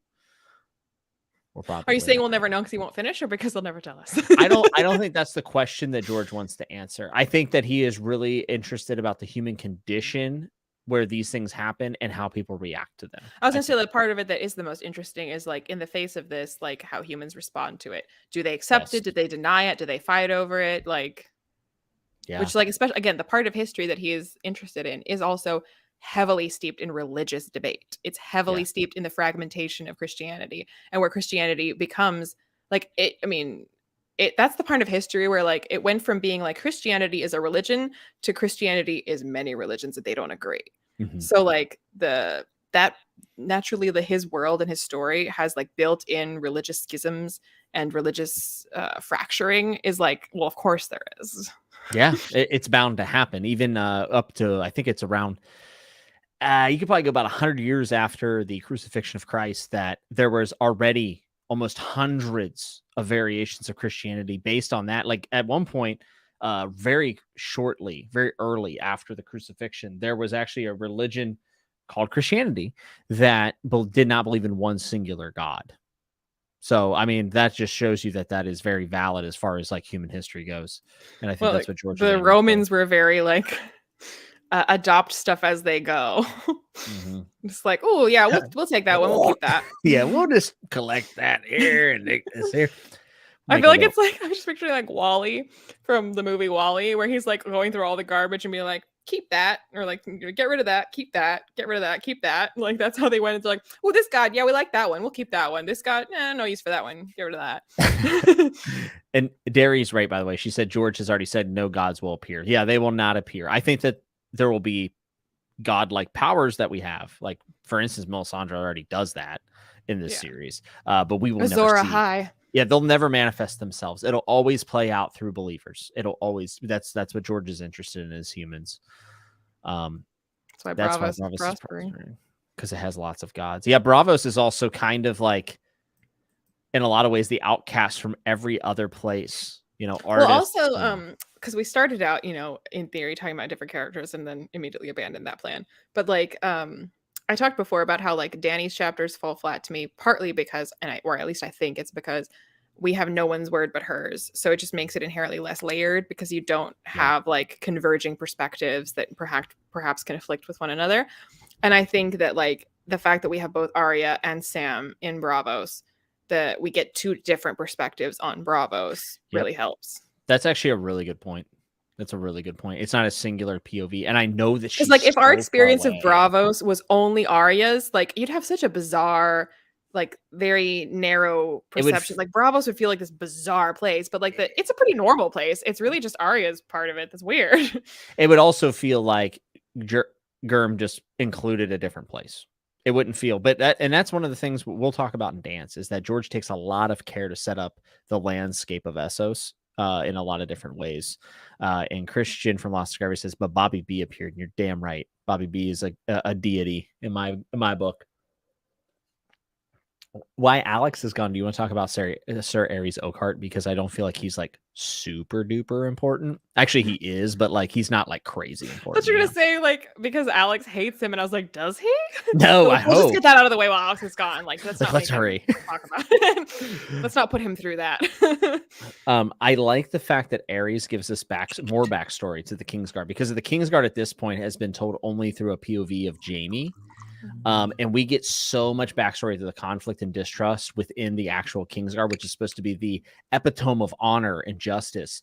And he kind of breaks it all down and really fleshes the bit out that the court is not as studious as people think and as honorable. Well, but we also like, okay, this is why we quickly abandon the plan of time at one character, because he brought up the Kingsguard, and Jaime complicates the Kingsguard when he talks to Loras and is like, I love how like Loras is this like young, indignant, like gets like very uppity about like this conversation. And Jaime's like, it's like schooling him on. He's a young gun. You can't blame him.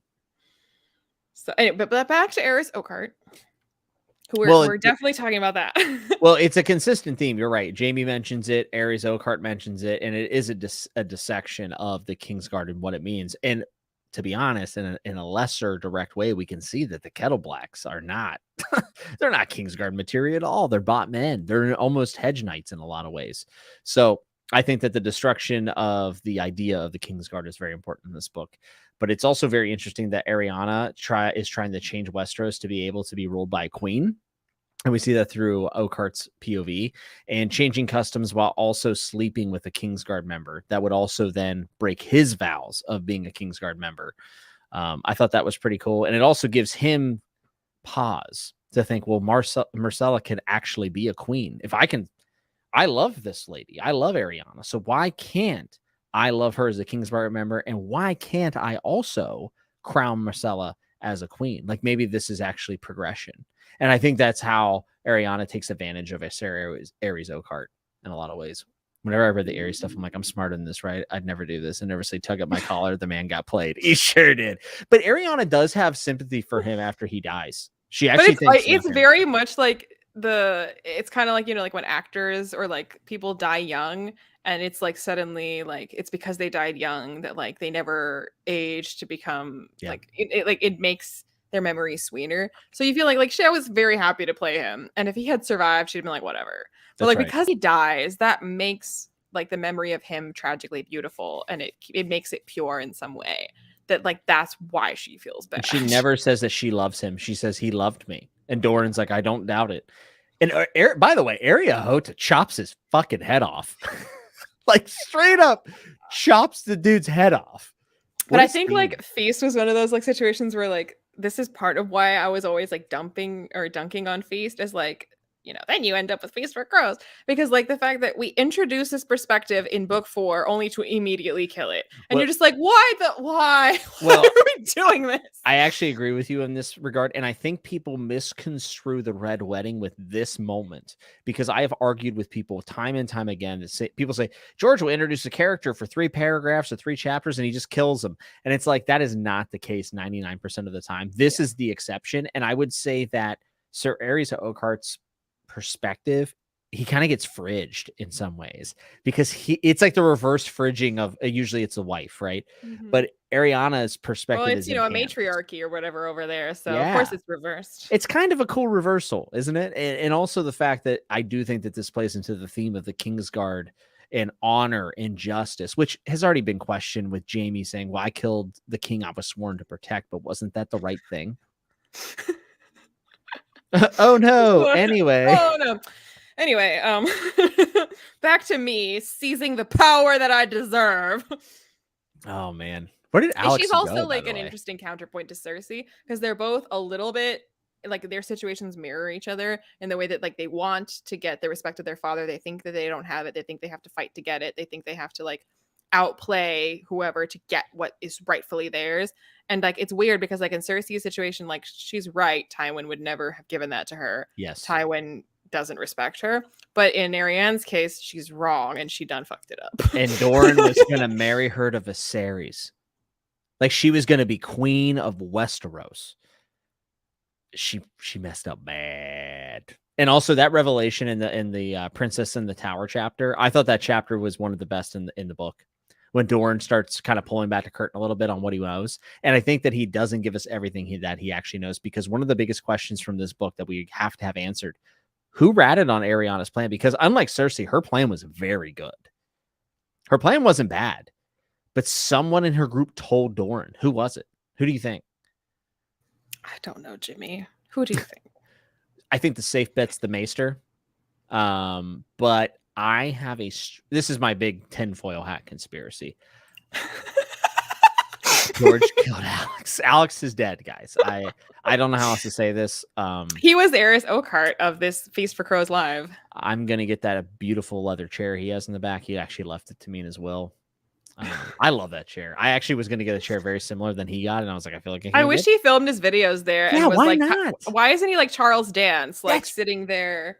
Yes, he needs to film it from above. He needs to have a cigar or a pipe. Dude, a pipe would be. I have a corncob pipe back there. Should I get it? No. Don't leave me alone. No, I won't leave you. Don't worry. Somebody, Lost in Discovery says Alt Shift Nut. So I guess I should give my Alt Shift Nut opinion. I think, and this is one of my favorite things about this book, is I think Darkstar is actually Dorne's agent. First off, Darkstar is said to have slashed how you say it? Myrcella's ear off, right? But Arianna's the only POV we have, and she doesn't see it. So we don't know if that's confirmed. But if you think about this, Darkstar cuts the ear, runs off. It's kind of weird that he escapes all these men, right? He goes and holds up in a hold, and then he is going to send Sir Balon Swan to go get him. Sir Balon Swan is from Westeros. He's from King's Landing. In a lot of ways, I think that this could be Dorne saying, I'll send Sir Balon to kill Darkstar, but Darkstar is going to kill Balon. And Dorne knows this is a good way to get Balon off of the board as a player. Like, he's gone.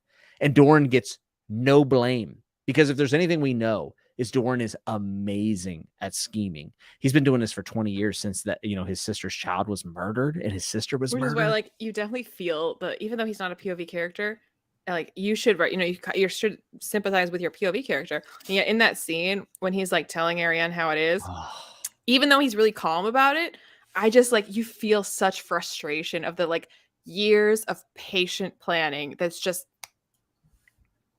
over and done. And like, I feel like if he was less of a patient person, like that's the part where you'd be like smacking her and be like, "Oh, you stupid!" Yeah, like, you want to shake her. But you he's just want like, to shake her. Great. I planned all that for so long, and it doesn't matter anymore. Great. Okay, great. And I think what I'm saying is almost that he's taken an extra step because he knows his daughter is a bit of a hothead. And I think that when he says Darkstar is the most dangerous man in Dorne, it's not because of his sword skill. It's because of the information that he has from Dorne. I think Dorne has put all of his eggs in the Darkstar basket, and that Darkstar has been promised to become Sword of the Morning because he's upset. It seems like he's obsessed with that title. Like, he wants to be important. So that's my tinfoil hat conspiracy. Yeah, I dare more than you dream. That's the line where I was like, Dorne's up to more than this. Like, it's not just black and white. But here. like, this is also true. Like, she wouldn't have fucked it up if he had just have a conversation. Yeah, you don't have to tell her the whole plan, but Jesus Christ. Yeah, it's a bit of a miscommunication trope, isn't it? But maybe he didn't trust the sand snakes because she's tighter with the sand snakes than she is. But still, like she's gone on this assumption because she was listening at doors, and it's just like, dude, like, I know you're keeping it close to the vest, but like, you know what she's like. Yeah, I would agree with that. There's so many books that I've read where I'm like, if you had just said a word. I think of. Well, it's almost like I feel like it's more typical that this type of thing happens in like romances where you're like, if you would just talk to each other, and it's like that same thing. Like when like this happens, you're just like, if you would just talk to each other. But oh wow, Omar! You see what Omar? He put the peaches being overripe and bursting also symbolizes Dorne being too patient and missing this moment with Tywin and other things. Wow, that's some good symbolism, man. There's so much in these books. Which is also, I mean, like, in fairness, like, that is like when you're playing the long game and you're trying to pick your moment, like, this was like playing with the stock market, where you're like, okay, do I wait a little longer or do I go in now? Like, do I wait a little longer or do I go in now? And like, it's not even like a thing where like you can know. It's not even a thing where like a smarter person make a better choice. It's just like, you got to pick one and you got to roll the dice. And he did roll the dice sending Quentin over, and we're going to talk about that a lot in Dance because, man, there's some repercussions that come out of Dance for Dorne that are not good. Yeah, textual clue. Yeah, if he and Oberyn just let the kids into the plot a little, it would have been a little easier. I think of Fellas, I've been on a Malazan kick, but Fellison and Malazan is not given the proper information, and it causes her a lot of grief. And I always think about that when I think about things like this, where like if you would just trust the female with some damn information, it would all go so much easier. So much easier. Did Alex like get abducted by aliens? Like, is he coming back? Is my question. I mean, he has kiddos. I understand. I don't know. I just want to. I don't want to like dive into something that's really juicy without Alex here to give his input. So, well, you've read all of First Law and he hasn't, so just chat about that. So the Light itself, right? A noir novel. Wisdom of crowds. We could talk about Victarion because I don't think that he's like super integral here. Like Alex was fridged. Rip. So Victarion murdered his wife. What a guy. Though Euron did sleep with her. Which also, like, I mean, can we talk about maybe not any particular perspective, but I always think it's interesting whose perspectives you chose to tell this story. Yeah. So like with the Iron Islands, you almost think like, well, the perspective to choose is Euron, right? Like that's the one that'd be a POV character, and he's not. Yeah. So like, I don't know. I think it's interesting which perspectives he chooses. And then also, unlike, which is where like the dissing of Feast for Crows comes in, but like Joe Abercrombie was like, that's what I was talking to him about like how he felt that you have to be very disciplined about like, you've chosen your perspectives and you stick with them. And that like, if you just like start adding a bunch of perspectives, then like, whose story is this? And you're like, well, Song of Ice and Fire, I'm looking at you. Yeah, but like at the same time, like, okay, so like he does add perspectives if and when needed. But so like it's not just a question of, okay, who did you choose and why, but who did you choose when and why? Because like, it's not that you'll never choose this perspective if you haven't yet. Like if we haven't seen this perspective, unless they're dead, like they could always be a perspective someday. So like, why is someone not a perspective or why are they a perspective is very interesting. A great question to ponder, especially Victarion and Euron with their history. And the reason why, in my opinion, is because I think Euron's a fraud. I think he's lying. He's pretty metal though. Oh, dude. I think he's one of the best atmospheric characters I've seen on page. And like quick, like aside on the show, the actor they chose for him is a good actor, and he could have totally played Euron well. But the way they wrote Euron is bullshit. It was backwoods Bam Margera. It was dog shit. It made me. Which again, like I don't blame the actor for it at all. He would have been fine. Though apparently he was quoted in interviews saying that he didn't care about the books and he never read them and never would. But you don't have to an actor doesn't have to care about the books to play their role well. This is true. They wrote it poorly. They included it in like the second to last season, which was a mistake. This had to have happened in season 3 or 4. It just shows that oftentimes with stuff like this, I almost feel like an actor, you're better off if they don't really know, because like they're going to be too like up in their feelings about like making this right, as opposed to just like, here is my slice of it. I just need to be in tune with what this character is wanting and feeling and doing. And that's what I'm here to do. And like, that's what the actor's job is. It does not matter if they like have never even heard of George R. R. Martin. Yeah. And honestly, Emilia Clarke is a good example of this because she went beyond what we know of Daenerys and acted out the rest. And whether or not you like where she ended up is a different story. But I think her performance as an actress, she actually grew during the show. Like I think from season 1 to season 8, she's a pretty damn good actress. Season 1.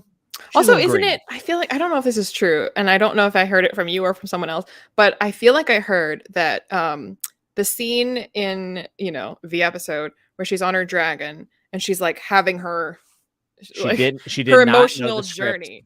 She didn't know what she was reacting to. And you're like, the journey her face takes you on is impressive. And you can see why after the fact, you'd be like, I'm sorry, you wrote what for that? Yeah. And that's actually true. That is from everything that came out in that You Cannot Burn a Dragon or whatever it is, that book, that tell all, that is apparently what happened. And I would say Emilia Clarke, whether you like where it came or not, if it was rushed or whatever, she did a phenomenal job of relaying it through her facial expressions. And I think that Tyrion, or in this regard, Mr. Peter Dinklage, did not read the books either. So I think that he is a great Tyrion, and he did a great job until they stopped writing him so well.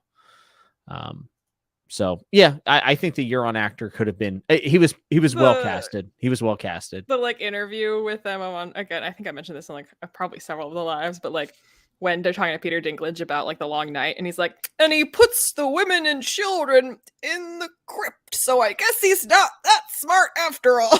And like you can see how like Peter Dinklage and like a bunch of the people in the Song of Ice or the Game of Thrones cast were very much like Mark Hamill on the press junket for Star Wars, who were like, I trust the director, even though I think this is terrible, but it'll be great, guys. It'll be great. That kind of embodies the difference, though. I think George is going to take us to some really, really bad places with characters that we've loved, aka Tyrion, Dany. Maybe bad places isn't the same as stupid places. Well, that's what I'm saying. The show kind of copped out, and when you cop out on, and when you're lukewarm on some of these things, it can end up making them seem stupid. Wow, Elijah Woods tells us read Lord of the Rings. Well, Elijah needs to go listen to his buddy Andy Serkis read them. So good. So good. Andy Serkis. Oh man. I'm always saying that like Stephen Pacey, like I don't want anyone but Stephen Pacey, but I was like, okay, except Andy Serkis. Like Andy Serkis and Stephen Pacey can just like split up all audiobooks in the world and we'd be good. Them all. We'd be good. One thing I wanted to note about Euron, he says that he threw a dragon egg into the sea during a dark mood that he had. You know what I think he did? I think he sold it. And I think that the faceless man at the Citadel was hired by Euron Greyjoy I think he sold the dragon egg to the nameless, faceless men. That's or the faceless men found it in the water. They're Bravosi. Well, it does make you wonder that if do the faceless men have a reason to be? You're alive. We thought George killed you. I don't think he can hear us. Hey, Alex. Hi. Are you like Jon Snow? You got resurrected for the end? Yeah. No, my son woke up crying and has a fever and all that kind of good stuff. So, oh, poor guy. Yeah. Grayscale. Exactly. Gets us all in the end. I was considering making a joke about like the babies that are like in the books, but I was like, no, Alex's real life child has a real life fever. Yeah, Germ has done some pretty horrible things to children. So we're just glad we don't live in Westeros at this point. True. Alex, so me and Jimmy figured out how the whole series is going to end. Yeah. So we don't have to bother you with that. Yeah, you're just supposed to fuck the queen. That's fucking stupid. We were talking about Victarion, and we were talking about how he killed his wife because Euron slept with her. But also we were just talking about like it's interesting like which perspectives he chooses to use when like who he makes a POV character. Is that the real Alex? Quick, ask him a question that no one would know. Ender's Game. What's your opinion? A man has no name, but knows that Ender's Game is a pile of shit. Let's go. Ender's Game is overrated trash. So the Dusky Woman, by the way, that Euron gives Victarion, definitely a spy. Like, how can Victarion be like, oh, I'm so glad my brother who got me to murder my wife gave me another woman? Mm-hmm. Well, again, like I feel like the instinct of an author would be to like make the POV characters the most intelligent players so that they can give you the most like interesting and most like not just interesting, but like they'll have it's believable that they would suss out the situation. So like they're good eyes to inform you about what's happening because they'll have picked up on it. But he often chooses the most dumb, the most ignorant, the most like he picks the characters that have no idea. Of everyone saying that I died. Yeah, we were just going on and on about how you I got fridged. Or that killed me. I got stuck and I fell into the toilet and got stuck. Leanna, do you think Euron's a fake with all of his braggadocious claims that he's gonna like have the horn for the drag? I mean, he does have a horn. Do you think it's real? Do you think he went to Valeria? I think he has something. Like, I don't think it's like just like absolutely nothing, but I don't know that it's what he says it is. I think that the horn that Sam is taking to Old Town and the one that Euron have are switched. I think that Sam has the one that calls dragons, and I think that Euron has the one that brings down the wall. And I think Euron's going to eventually blow the horn, and the wall's going to come down. That's my theory. I don't have any like he's just going to accidentally do it. He's going to think he's how would they have dragons. gotten switched? I don't know. No. Let's not get into details here. Well, let's say that they're not switched. Is Sam going to accidentally blow it and like collapse the wall? Could you imagine? That'd be such a Sam thing to do. Yeah, that's a good point about Victarion. Victarion and Euron, and I will say this about the Iron Islands. We see a lot of brother dynamics in this series. We see Ed and his brother, and obviously he was burned. And Jaime and Tyrion. But yeah, Jaime and Tyrion. How would Euron know what it does? The horn is magical, but how would? Yeah, that's true. That would mean that someone he took it from would. He saw it on Twitter. He saw it on Twitter. I think Euron is going down a Lovecraft path. He is going. Oh yeah, that's why everybody loves Book Euron though. Book Euron he was so bastardized in the show because he was just again that we were talking about how the actor who played him would have been fine. It's the writing of the it's also the motivations of the character. Euron in the show literally said, "I just want to bang the queen." Yeah. I want to bang the queen, Jamie. Let me bang the queen. It's so stupid. Like honestly, D&D thought he was. I feel like honestly, I have so much respect for like the actor who played Euron and the way he played that character, because I feel like out of everyone, he took one look at that script and was like, "I know exactly what kind of fuckery this is, and I'm just going for it. I'm gonna be the full on." He did play the role well. Hamming it up like. He was like, he knew what kind of show this was now, and that's what he was doing. Yeah, he actually played it pretty well, I would say. But the motivations for Euron in the book are so much more. He wants to be a god. He has blue lips from taking Nightshade, which is what the warlocks were taking. Yeah. He's just so much more fascinating. And if he has also, been okay, we didn't. It's not in this book at all. But like, I was really disappointed that they didn't have Daario Naharis look as like weird. You know, like the like they probably thought it was gonna be weird. The like beauty standards of where they were at with like the different colored like facial hair and the like. Doesn't he have like on his teeth something? Yeah, I think he might at some point even have blue lip. There's a big theory that Euron is actually Daario. I don't believe it. There's so many theories in this book, in these books, that everyone's just like, what else can we think of? Just everybody is everybody else. Wait, walk me through how timeline wise Daario could pop over to the Iron Islands after having been with Dany. Have you ever seen him in the same room? That's literally what the theory comes down to. I don't subscribe to the theory, but I understand the motivation behind it. It's the fact that Daario is a love interest of Dany, and Euron makes it very clear that he wants to link up with Dany. But a bunch of people want to link up with Dany. That it is kind of. Are they all Daario? Yeah, they're all Daario, and they're all jacking. But yeah, I mean, if you look up like images, like of honestly, Daario like from the books, actual fuckboy in the books is Daario. Daario is a fuckboy. I feel like they probably thought Daario would look too goofy because he has blue hair, like a blue beard, and a blonde mustache and golden teeth. He's literally Bluebeard. Yes. Yeah, yellow facial. Yeah. I mean, if you look at illustrations of him, I mean, they wouldn't even give Dany purple eyes. Like they weren't going to do Daario. Cowards.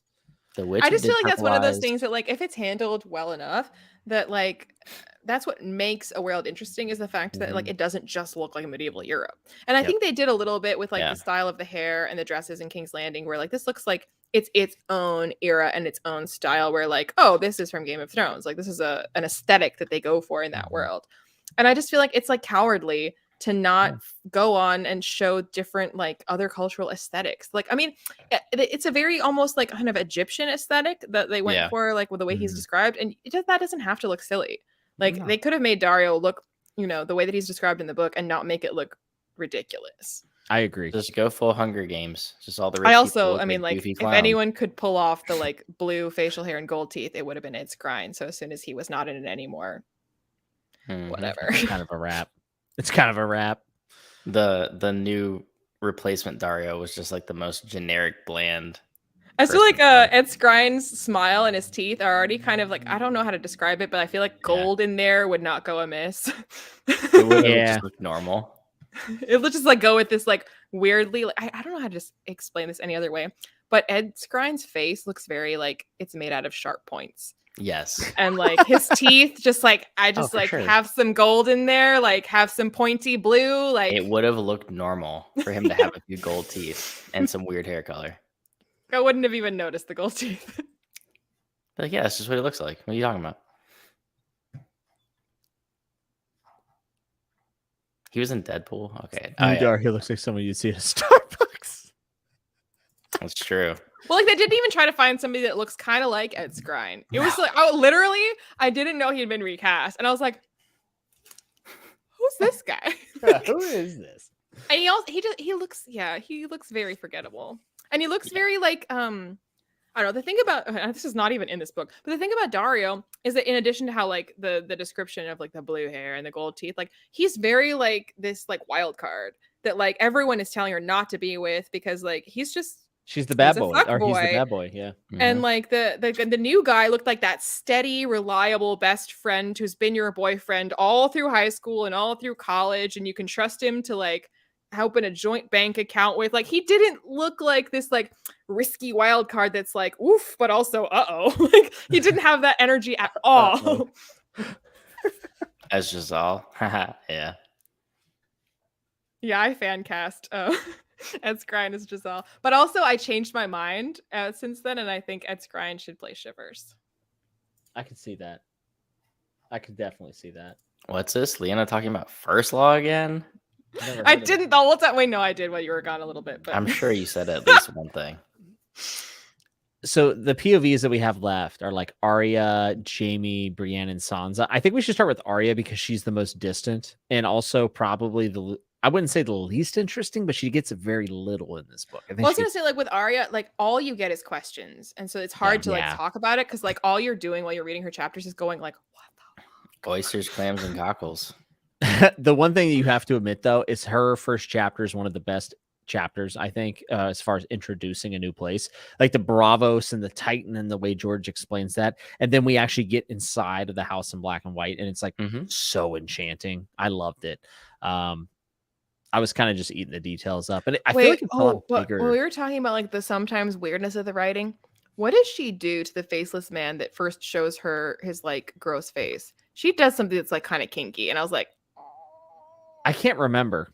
She like bites his tongue or something, and I was just like, yeah, I can't remember. It is something like she like bites or like sucks on his tongue. It's something like that where he's like, oh, no one's gone that far before, and I'm just like. Like damn it, George.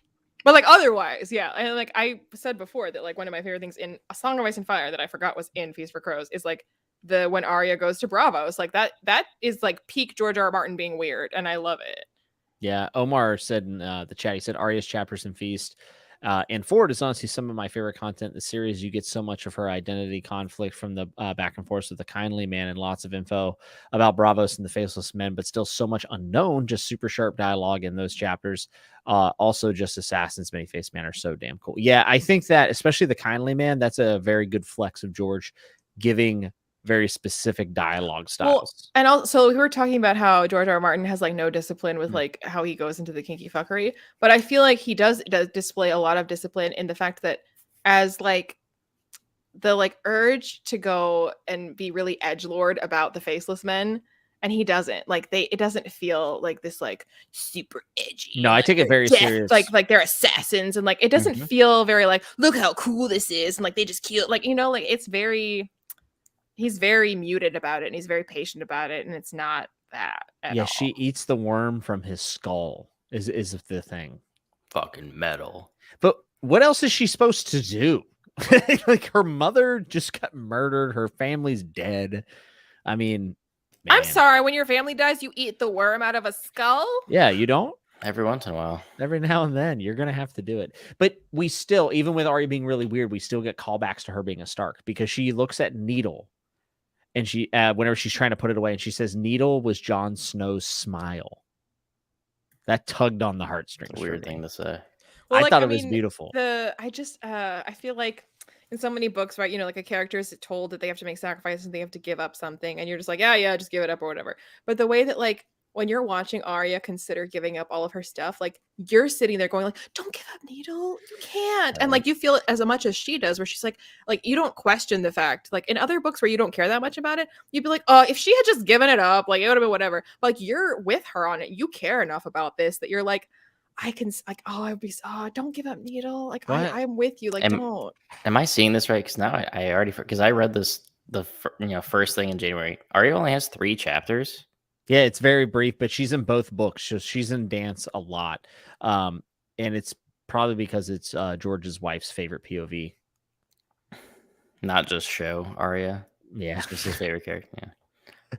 Fates may act like assassins, not super warriors like so many other. And also they have a code. We kind of talked about it earlier, but like they're very black and white. But also the way that like they regard their duty as a very like this is like part of their duty, and like it's not like we're assassins, we kill people. Like it's not that. I don't know what assassins you're talking about. Nevernight / Empire of the Vampire that we you haven't two even read it yet. That you two listen, don't hate, okay? Jay's trying to do something special, bro. Jay, bro. I cannot believe that book is on my shelves. I hate both of you so much. I love it.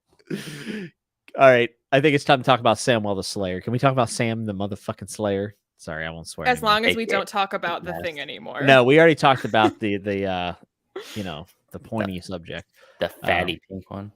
All I'm saying is there's a lot of references to Sam and his archery in this book and books prior, and I think it's going to matter. And it's interesting to think that Samwell, there's 3 characters that are really important going forward.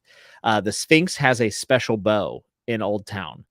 Sam, the only thing he's competent at the wall is archery, and there's tons of archery references. And Euron is showing up at Old Town to siege, which Sam just arrived to. I think that Sam kill Euron. I think that he's going to kill Euron, and it's very interesting that Euron's banner that he flies is with one eye because he has the eye patch, and Samwell's is of an archer. Yeah, the Samwell Tarly or the Tarly family banner is of an archer. So I have this vision of that bow paying off that Alaris has, or Solaris Sand, and that it will end up being Samwell that shoots the bow that kills Euron. That's my guess. And it would be very apt because Euron, in my opinion, is a fraud and a fake. And for him to be killed by the biggest quote unquote coward in the series would be. I know we did technically already move on, but before we move on from Arya, what Omar was saying about the way that like Needle is what reminds Arya that she's a Stark versus how Ghost is what reminds Jon that he's a Snow. That they each have a token that like keeps them from relinquishing their identity that they like hold on to. And they're very tightly coupled in the series. Like don't say coupled, please, about them. Please don't. That was George's original intent. Yeah, we already know what's going to happen. No, because I'm also picturing fucking Kit Harington with Maisie Williams, and just that's the only reason you don't like it, because of Kit Harington. I mean, I would also just think it was weird, but like the incest portion would be a little odd. We already got incest with Kit Harington and his. There's a lot of incest in this story anyway. So, also Derry brought up a really good point. Sam is also now thinner and fitter and getting really good at shooting things to Zondo Daru. Sorry, and also him standing up to Darian and punching him in the mouth was so satisfying. But then the doofus falls in the water and almost drowns. It's so good. It's like peak Sam. It's peak. Yeah, that's a good way to put it. It's peak. Finally Sam. Do something cool and then just completely embarrass yourself. Yeah, and we get all the cool stuff from him on the way there. Like he's talking about the Valyrian swords, and how important they are. And you have to start thinking about, we get Dorne. So like, where's, Dawn at? The Sword of the Morning usually carries Dawn. Like, where's that at? And then all the Aemon stuff in this book's really good. Like seeing Aemon in his last moments, thinking about how bad he wants to see. Well, it's also like, I don't know. I mean, you're better at like lore and like theories, but like, I don't know. It really, really stuck out to me. The part where he was thinking that cold preserves and that they should have kept Aemon. He lived longer than he even would have because he was at the north, because cold preserves. And that like, versus now taking him to a warmer clime is what's killing him. Yeah. And I just feel like that means something. I think that's just very symbolic. Think about Ned Stark. He goes from the north to the south. But also the fact that like it's the Walking Dead in the north because cold fucking preserves. That's right. Aemon dreaming of a man named the Dreamer before he died was also interesting. And obviously I talked about the Sphinx. I don't know. It's weird. It's weird to see Aemon go down. It's really sad, even though he doesn't have a ton of page time. It stuck out to me just because of like how often like we just hear about like old people and like poorly people being sent to warmer climes for their health. And the idea that like he was in the uppermost north for his health and that being in like Florida of Westeros is what's killing him. Yeah, that's actually a good point too. It's kind of the reverse, isn't it? And you would think for a Targaryen, like for a Stark to like need the cold, you'd be like, yeah, well, the Starks need the cold. But for a Targaryen for a long time. You'd be like, he should thrive where it's hot. Yeah, well, Alex is right. He hasn't been a Targaryen for a long time. He could have been king. He could have been king. He's been at the wall for how long? Well, he's been there for 80 years because he's like 100 and... Or is he 90 when he dies? He might have been there for like 70. He's been there for a long time. It's like 70, 80% of his life he's been at the wall. Since Summerhall, the tragedy at Summerhall, he was already at the wall. One thing that I think is interesting about him saying that the Sphinx is the riddle, not the riddler. There is a theory, and I actually think that this is the most far out theory that I do subscribe to. So there is a lot of times in the series where it is said that dragon has 3 heads, right? And we think Dany, Jon, young Griff Tyrion. A lot of the time. So what if Solaris, which is Alaris, the Sphinx at Old Town, what if she is Rhaenys Targaryen? And the reason why I think this makes sense is that the only time that phrase, the 3 heads of the dragon has 3 heads, is mentioned in this series is by a Targaryen or about a Targaryen. And out of nowhere in this prologue, go look it up. The Sphinx says randomly, the dragon has 3 heads. And you're like, why did you say that? That's weird. You're from like it's obviously Solaris Sand. It's obvious. But it's like, she's like a bastard daughter of the Targaryen. Yeah. It's a little weird. There's something going on with the Sphinx that's more than just her being from Dorne. It has to be more than that. So what do you think of this, Jimmy? Maybe the cold helped keep his Targ side down and allowed him to become wise. He was 103 when he died. Yeah, I think that makes a lot of sense because the more he distanced himself for the Targaryen side, the longer he was going to live. Because if you look at any of the royalty from Targaryens, very few, when we read through Fire and Blood, we'll see it. Very few made it to an old age. Very few. Just knowing about what lies beyond whites, they know. Yeah, he does think about that. It's just weird because we see Aemon obsessed with Daenerys before he dies, and then he just happens to mention the Sphinx, which we saw in the prologue. I don't know. I think there's a lot going on with Solaris Sand, and maybe it's Rhaenys Targaryen that we thought was killed by the mountain. Maybe. So is she in Old Town or is she in Dorne? She's in Old Town. Because when Dorne talks about the Sand Snake, she says, well, what about Sorellis? And he says, she's off playing her games. And a lot of people say, oh, that was Shay. Shay was a Dorne. That's not fact. I don't think that theory is correct. It's too many theories. And Alaris is also Sorella spelled backwards. And it's the riddle, not the Riddler. So the riddle is Solaris being Alaris backwards. But it's just weird that Aemon brought that up.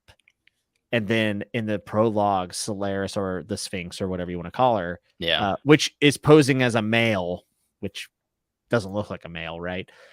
Is saying the dragon has 3 heads. How weird. There's something going on there. That's all I'm saying. Isn't that dope? It could eventually, but the only reason I don't care that much is I feel like that could just be one of those things that never gets resolved. Yeah, there is definitely a chance. I mean, I think. And also, wait, just this random, like, do we think that the souls are trapped in the bodies of the whites, or are they just animated flesh? Are they alive? If the souls are trapped in the whites, that makes everything a lot more interesting. But it also, or it's just a very different question. Like, is it like these? They don't seem like they're themselves coming back to life. Because if you came back, you wouldn't behave like that. So, like, is it just bodies that are moving, or are they inhabited by some other entity, or are they themselves? Like, What is dead may never die. Yeah, and the Aemon quote, Sam, we tremble on the cusp of half-remembered prophecies, of wonders and terrors that no man now living could hope to comprehend or... Aemon was spitting before he ate the dust. God damn. Alaris couldn't possibly be anyone else than Sorella. Well, I mean, I would agree. Like I said, I think this is the most far out theory that I'm willing to subscribe to. Like, I don't subscribe to Jaime and, Cersei being Targaryen. I don't subscribe to any of that stuff. But this one is interesting. Or Tyrion being a Targaryen. Yeah, I mean, it's fun to think about, but it doesn't really make sense in the context of what the story is trying to get across.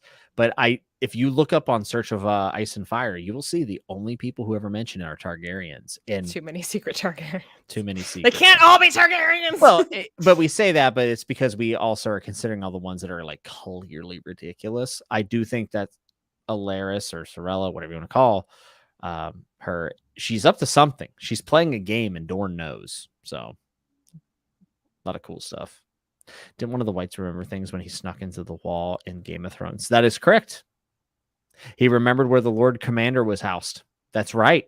That's a good point also. There's a difference between, I don't know. I mean, I know that muscle memory is actually in the brain, but like, there's a difference between muscle memory and like being yourself. Yeah, that's true. And also like remembering like, a geolocation is not the same as saying, I love this person or I hate this person. We're getting into Battlestar Galactica Cyclone territory. How Danny. I like how freeing the whites, freeing those. I do think that the whites are going to have a much more symbolic purpose in the books than it did just in the show. I think that we can look forward to that if we get the subsequent books. So also, is it? I just thought of as he was talking about Melisandre, but like, isn't it in this book that it's really pointed out to us that this like flaming sword has no warmth, and that's why it's not the real thing? Yeah, you're right. You're right. There's a certain property about it that isn't true. It's just that it's on fire. It's just like it has light but no warmth, and that's right. The real sword would have to actually be like the warmth of fire. And then further than that, we see Danny see somebody that is basically casting no shadow, meaning that they're a fake, and that's obviously Stannis being Azor Ahai, I think. Derry brings up that George also deliberately confirmed that Aerys could have conceived Tyrion. That is correct. Also, one of the reasons why I like the Sorella Sand equals Rhaenys Targaryen theory is that George, when asked if Rhaenys was dead, he said, without a doubt, everyone in Westeros believes that she's dead. He said that. And it's like, okay, that's such a weird way of saying it that like you almost feel like, and he's probably messing with us because George is a sicko. But like, it could also just be that like he's toyed with all these ideas himself and he's put enough things in place to where he could choose which one of these things he wants to write, and he'll see when he gets there because he hasn't decided. That's the beauty of the Gardner approach. And we kind of touched a little bit, right, on Jon and Arya being supposedly going to be romantically involved in the original trilogy outline. All that stuff that was foreshadowed, now we see it because we know the outline. If we hadn't known the outline, we would have just written it up to brotherly and sisterly love, right? So, which is why, like, a part of me, like, so, like, I don't know, like, I'm always of two minds because, like, part of me, like, loves, the idea of, like, taking this world seriously and what does it all mean? But also, I know that, like, the author themselves are, like, sometimes they've planned something, sometimes they've, like, put something in, and other times they'll hear what you have to say and they're like, oh, did I do all that? Yeah, I meant to do that. So a part of me is always just like, how much am I just like giving this way too much credit, Yeah, I think you're right. I think we always have to take a step back and realize that the author probably doesn't know. I think Stephen King was really upfront about that because he has a similar approach to George in his writing style with Dark Tower. He never knew the ending, and then he took it in a very weird direction. Yeah, George is leaving himself options. Which is the best way to go when you write like him.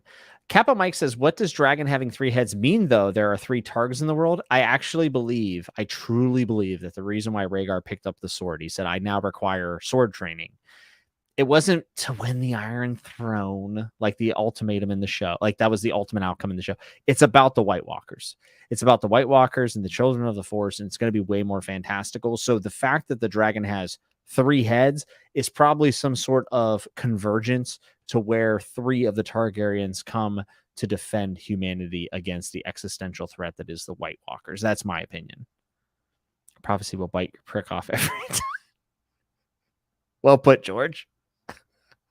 But which I also think like is kind of like talking to the reader and being like, if you try to guess too much, like yeah, you can go down some rabbit holes. Like we're sitting here like, oh, these silly characters trying to read into prophecies. Meanwhile, theories about what this could all mean. And you're like, you're the same. You're worse than Cersei. We might be worse than Cersei, confirmed.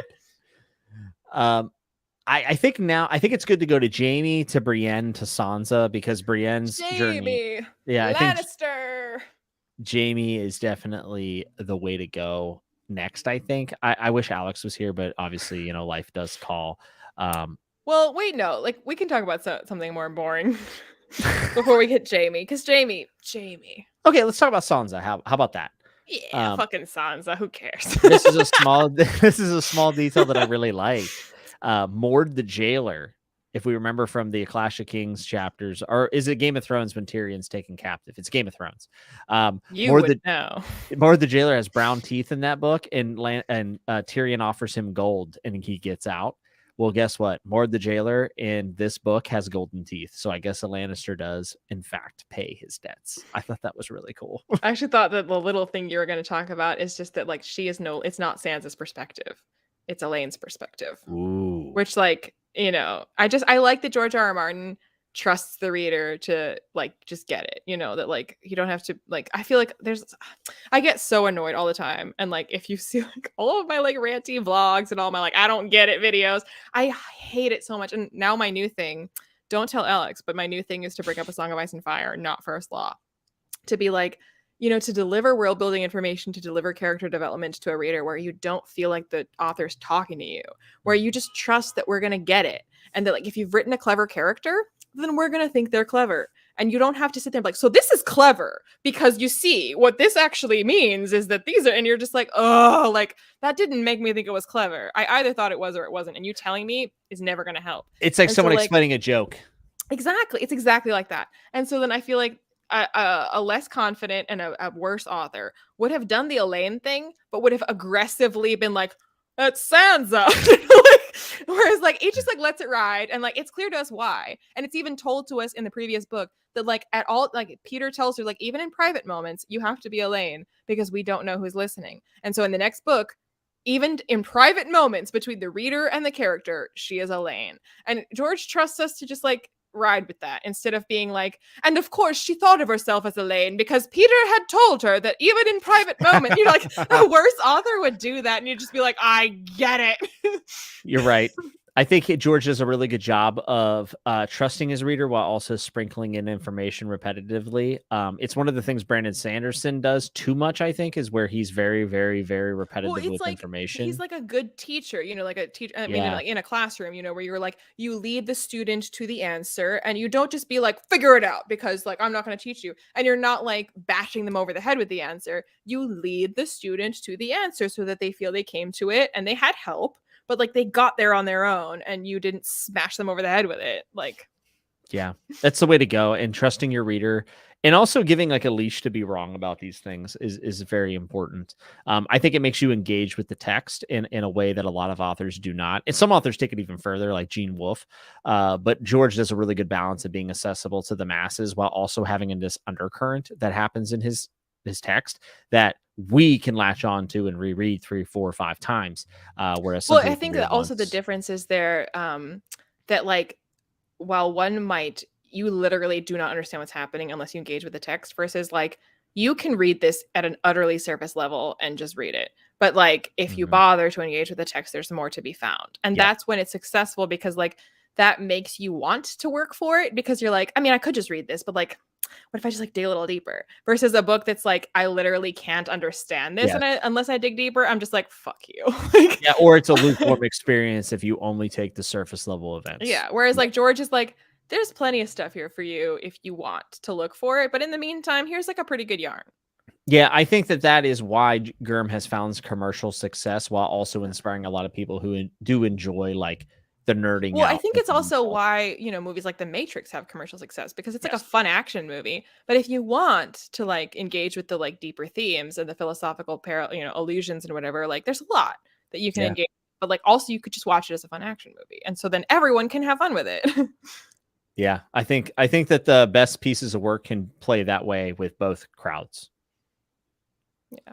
And it also is what makes it a rewarding reread, because you can't just like breeze through the series. It's just like, I'm just like having a fun adventure story. And then you reread it and you're like, oh, I didn't notice all these things. And the third time through, you're like, actually, I think this is all connected. I think this is foreshadowing. I think this means something. And then, you know, like the millionth time through, as Jimmy can tell you, is when you become a full member of the cult.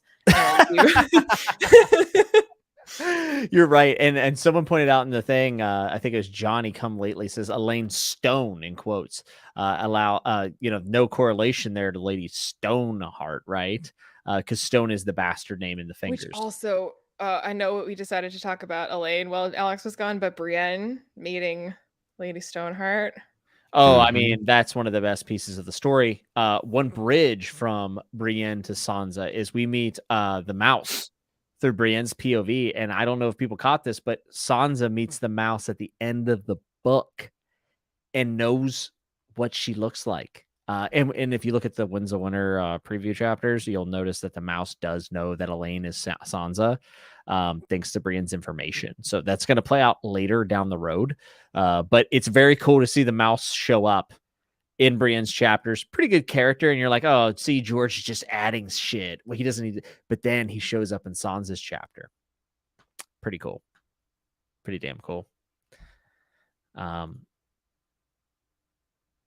Also, what do you guys think about Peter Baelish? I think he's fascinating, but God, he's creepy. He's so creepy. I mean, we talked about it last chat. He's a super creep. But yeah, I mean, he's... Wait, sorry, I was looking at chat. Who are we talking about? Peter Baelish is so, super creep. He's so good. Like, super creep. He's so creep. He's like, give me a kiss that a father would be proud of. And she's like, and like kisses his mouth. Whatever, dude.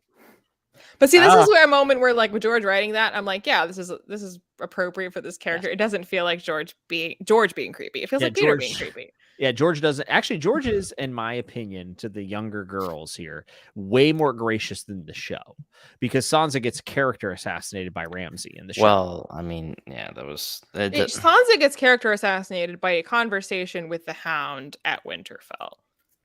Yeah. Yeah, you're right.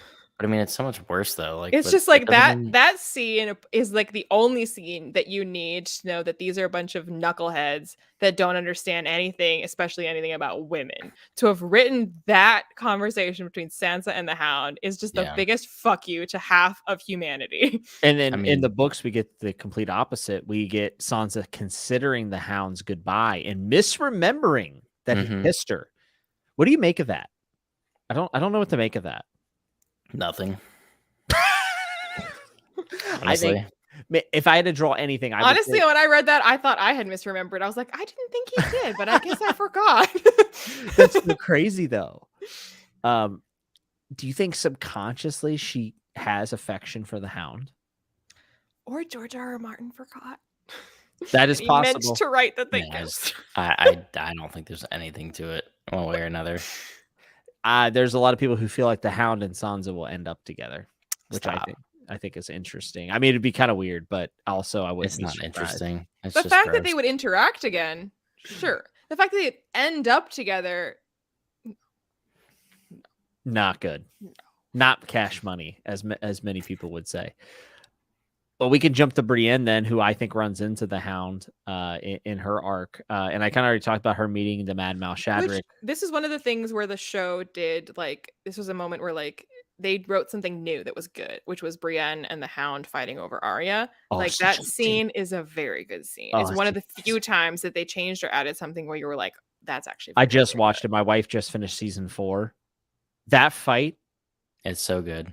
It's so violent and just, like, raw. And so emotional. I mean, the first 4 seasons of that show are perfect. Let's be honest, folks. There's just like, you don't know how to feel about that. You don't know, like, either way. Well, you feel for the Hound. And for Brienne and for Arya. And you're just like, there's no winners here. This is horrible. This is horrible. I don't want anything to happen here. And Podrick. My boy's just sitting there. Pod. I love Pod's the man. There's a really cool article I read on Reddit way back in the day, and it compared Brienne's arc in Feast for Crows to Wizard of Oz. And I thought that it was so fascinating because they said Septon Maribald is the Scarecrow. Yeah, he's a scarecrow. Hyle Hunt is undoubtedly the Tin Man because his body's covered in full armor. And Podrick Payne is without a doubt the Cowardly Lion. And you think about it and you go, that kind of adds up. And then Cersei's the Wicked Witch. So is she going to melt? And pour water on her? She might melt from wildfire. Who knows? It'd be interesting. I thought it was an interesting parallel that I remember reading a long time ago, and I said, it kind of does. I don't know if it's on purpose from Gurm, but like you can draw that parallel as a reader and be like, oh, yeah. I mean, I was able to make an argument that the secret history is secretly Peter Pan, and I at no point thought that Donna Tartt actually meant to retell Peter Pan. So like you can draw parallels like all the time because tale as old as time, like stories do repeat themselves. Osmosis definitely plays into a writer's process, I think. One of the cool things about Mad Mouse that I liked, and this is just a little like writer thing, but we meet Mad Mouse through Brienne's POV, and I already mentioned that he shows up in the Ilyn chapters, but the next chapter after we meet Mad Mouse is Sam at the wall, and a mouse comes out and crawls across his papers, and it's just like a cool link between the chapters that I liked. That doesn't really have any bigger implications, but I'm worried George wrote a different scene when Sandor left Sansa and then it went no. Maybe. Yeah, possible. Definitely possible. Something about seed. But then forgot. Oh, and Derry says also Hyle Hunt doesn't have a heart. It's true. He's very, very cold. Maybe there is more to that Wizard of Oz connection then. So A Song of Ice and Fire is just a ripoff of Wizard of Oz? At least one part of it. It's literally the same. Well, people who haven't read Memory, Sorrow, and Thorn will tell you it's a clone of Memory, Sorrow, and Thorn, which they're dumb and brain dead. But it makes me so mad.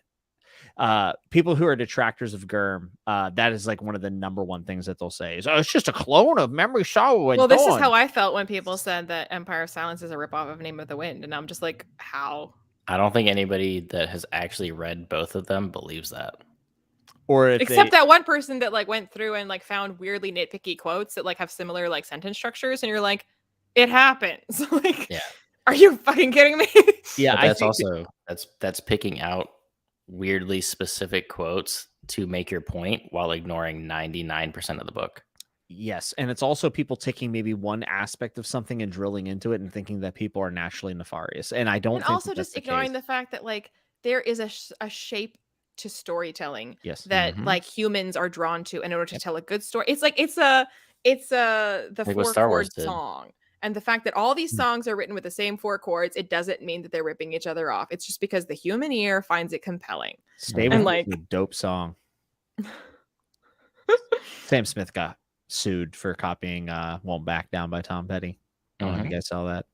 Yep. But Stay With Me is a dope song. Although let's agree though that like Under Pressure is the only song that we need to know about. Under Pressure. No ice involved. So a lot of people give Brienne chapters a lot of grief, and I want to just say for the record that the reason why I like them so much is because one, they mirror Dunk and Egg in a lot of ways with Podrick and Brienne going through. And her shield is actually painted the same as the one that she saw when she was at home on the Sapphire Isles. And that's the one that Sir Dunk had left. There's a connection there. Gurm has confirmed that Dunk is one of the elders in the family line of Brienne. But we get to see the everyday... Yeah, we get to see the everyday folks of Westeros. I just like that. I don't know. I'm a big fan.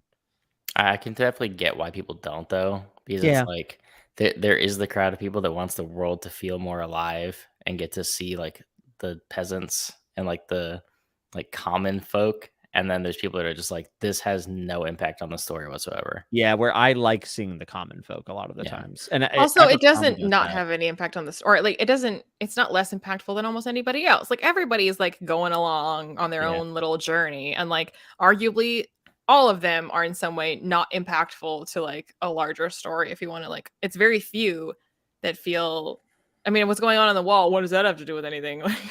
Well, you're right. A lot of people, and again, I think it's because we don't have the payoff yet, but a lot of people forget about how much stuff was given through the lens of Catelyn in A Clash of Kings, and Brienne kind of does that here. We get the backstory of Dustin, and then Brienne meets with Catelyn. Oh my God, you're right. I mean, these are things like I think Brienne takes the place of that in a lot of ways because we get the background for Duskendale, which also, is where... I mean, like, as much as like, okay, George R. R. Martin subverts the whole like, everything has a meaning, everything, the quest will must be like it subverts that sometimes things are meaningless, but like Jaime gives a Valyrian steel sword to Brienne and calls it Oathkeeper and sends her on her way. Like, that's not nothing. That's not going to amount to nothing. Yes. So like, if you're like, Brienne's chapter is like, there's nothing happening, it doesn't matter, and you're just like, shut up, sit down and wait. It will matter. And it's half ice, by the way. It's made from ice, which is, it definitely plays into the ending of this book. It's very poetic. We get Duskendale story where we hear about, actually, a lot of ways she kind of glorifies, and it's interesting because she wants to be a knight. She actually glorifies Barristan Selmy because she tells about Duskendale where Barristan Selmy saved the king. She tells about the 9 Penny Kings where at the end of it, none other than Barristan Selmy ends up slaying the Golden Company leader and winning the war, which is the 5th and final Blackfire Rebellion, which is massive. And a lot of Brienne's chapters is subtle foreshadowing that a Blackfire is coming back, which we will see young Griffin the next book, who I do believe is a Blackfire. There's even an inn that used to fly a black dragon that she goes to or passes by or something. And now it's switched to the Lannister Guard or the Baratheon or whatever. But it used to be a Blackfire inn. So you see this reminiscence of the rebellion back in the day, and knowing that young Griff is coming because we have the context of the next book. It's a lot of setup. It's a lot of setup for that. And good lore, a lot of good lore from her. So I don't know. I'm a big fan of Brienne. I understand people get frustrated by the repetitiveness of asking about a girl with auburn hair, but I think it's to parallel herself with Jaime and his obsession with Moon Boy. So for sure. I think a lot of people are just mad that their favorite characters aren't in this book either. Yeah, you're right. Yeah, ultimately, that's what it comes down to for me. Yeah, right? I think you're right. It's also just that Brienne isn't spicy. Like, Brienne isn't like a shit talker. She's not out here she like murdered smart Shadwell. Like, no one cares that Tyrion's chapters don't necessarily move the plot forward because he's always like being a smartass, and you're like, oh yeah, I love Tyrion. But Brienne is like, I have a mission, and this is my mission, and I will complete it because I swore an oath. My sword is literally called Oathkeeper, and everyone's just like, ugh, boring. Brienne is like the Hawkeye of the group. Like, no one actually cares, but she's cool.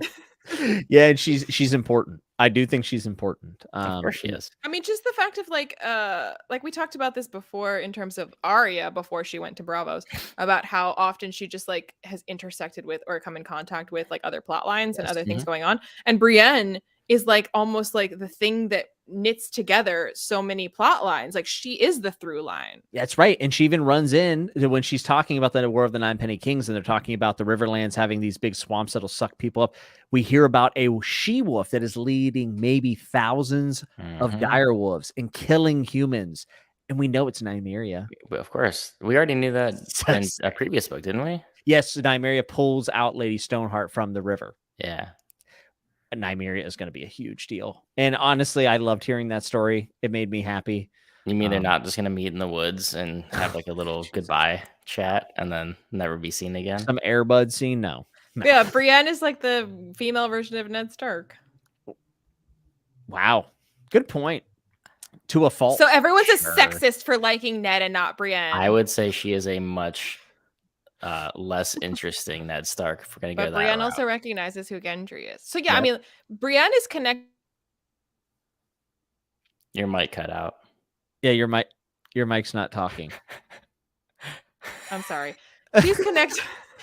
Just Brienne is connected. Well, you'll hear what I was saying. Brienne is connected to Jaime, to Catelyn, to Arya, to Sansa, to Gendry. She's the through line for so much stuff. Yeah. And she's also showing the attitude of a different section of Westeros as Jaime does the other side. I mean, it's just a beautiful parallel. Well, she also works as like the thing that puts the lie to Jaime's reputation. Yep. Because she is living proof that Jaime is an honorable man. And they both defend each other at different points in the book. But also, no one's really gonna like take her word for it, though, because everyone already has like. Catelyn didn't. She's a Kingslayer of who he is, but also, she's also a Kingslayer, so of course they'd stick together. Damn it! No one's gonna. Yeah. Damn it, Brienne. Wrong place at the wrong time.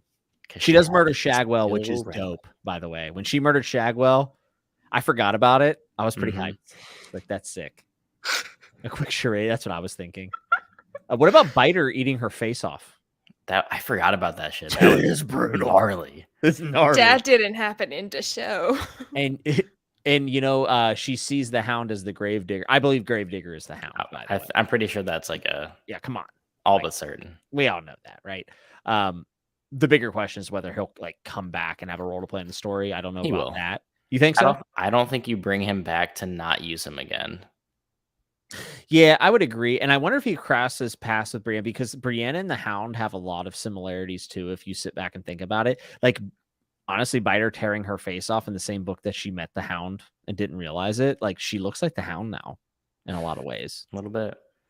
Also, a lot of facial scarring in A Song of Ice and Fire. You have Tyrion, Marcella, the Hound, Brienne. Facial mutilation happening. Yeah, facial mutilation's like pretty big. Jon, he has the eagles scratches on his face. No scritches. Let's talk about Lady Stoneheart, though. Lady Stoneheart. The most facial mutilation. Horrifying. I mean, she's a literal corpse. I mean, talk about presence on a page. I mean, legitimately. When she puts her hand here, it's like, it's I honestly think that George R. R. Martin was thinking of those old anti-tobacco ads where like someone puts a finger to the hole in their trachea. I remember Kane in wrestling. He was supposed to be a burn victim in wrestling. This is like way off topic. Yeah, it was Kane and Undertaker. Yeah, and he had that voice box. They finally made him talk, and he's with Paul Bearer. He's like, Undertaker. And you're like, but as a kid, I was like, holy shit. That's what I think of whenever I hear this. But it's very similar to the tobacco ads. Very similar. Lady Stoneheart has Robb's crown. Which we will talk about when we talk about Jaime on how they got that crown. But Brienne shouts a word at the end of the book, and we don't know what it is. It says Brienne shouted a word, and that's kind of the end. What do you think she shouted? I don't know. Stop? What in her final chapter? Her final chapter, it is said that she shouted a word, and then like such and such happened, and it goes black. But Stoneheart says kill Jaime or die or whatever. Yeah, basically go retrieve me, Jaime, or or you're dead. And she's like, I won't. He's changed, and the grief is palpable. It's pretty rough, man. It's pretty rough. But she shouts something, and I want to know what. How much do you have to be grieving to literally come back from dying? She didn't come back on her own. Oh, I know. She had help. Also, I just noticed that Alex has an exclamation mark. Yeah, like what's so important about you that you get an exclamation point? Alex! Exactly. That's fine. It very much reminds me of the SNL sketch when, like, during the like campaigns when like Jeb Bush's like campaign thing was like Jeb. He's like, like that would make it more exciting. It's like putting an exclamation point after broccoli. Like, no one cares. Derry, interesting. She said, I think it's Arya.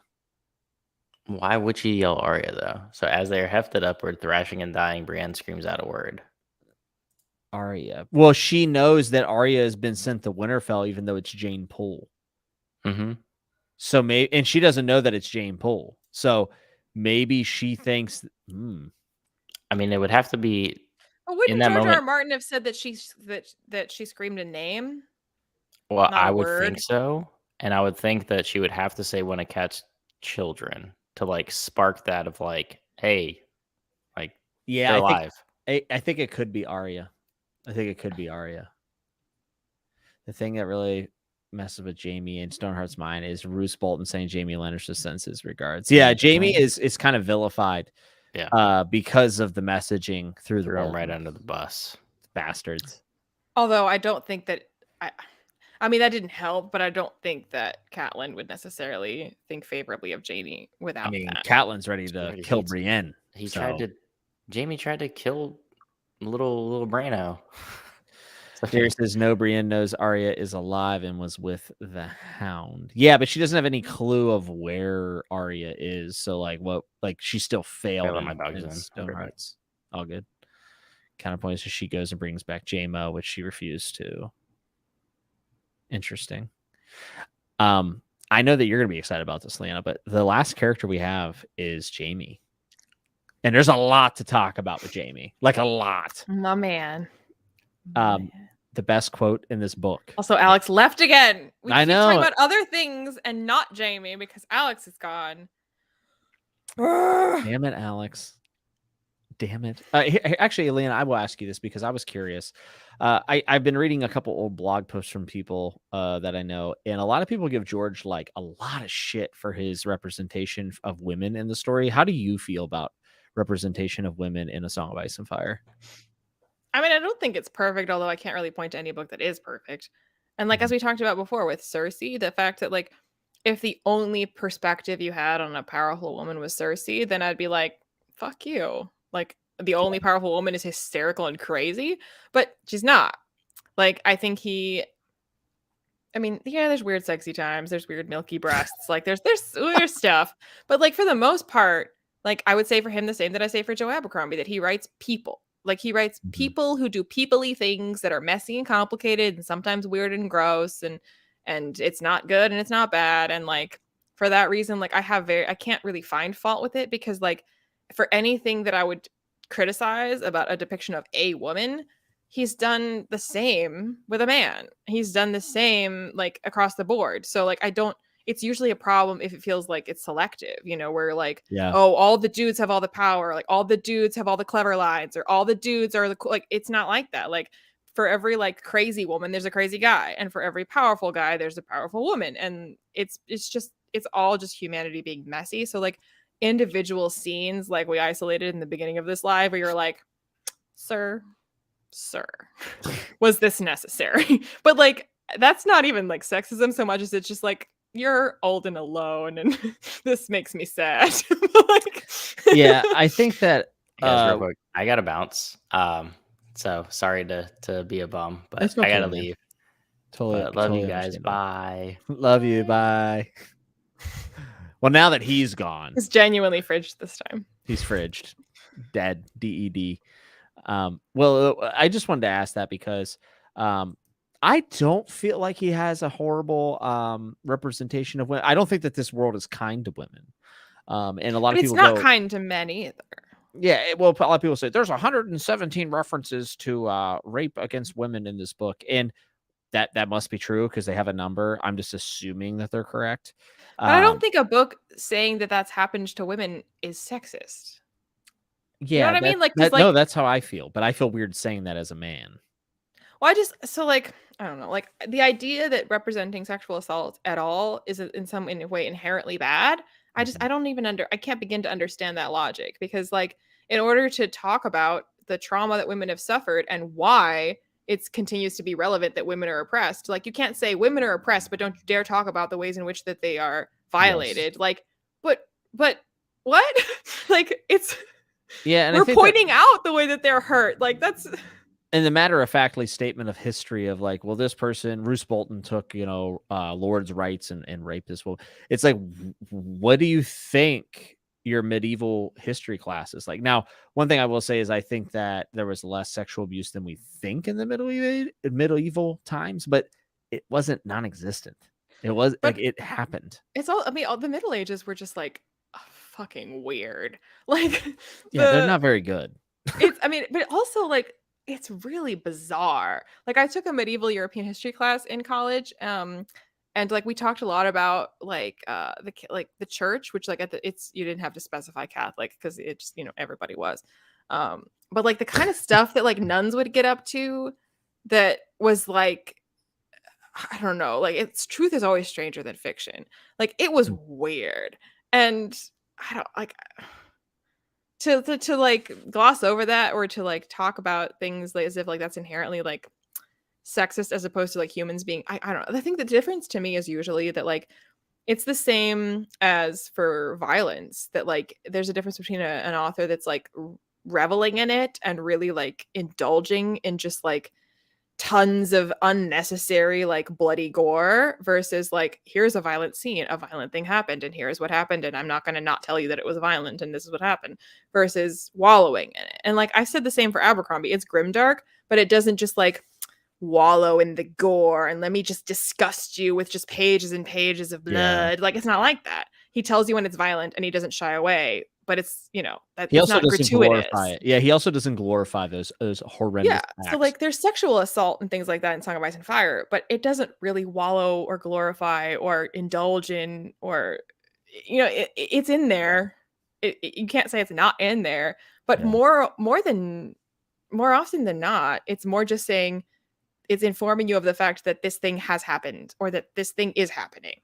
Yeah, But and it's like a Rich, or what's his name, Attenborough, the like British you know, nature documentary. Like he's like, and this is what's going on so that you're aware. Like it's not like reveling in it. yeah, and I think people mistake that for wanting it to just be a spectacle or something, and I generally disagree with that.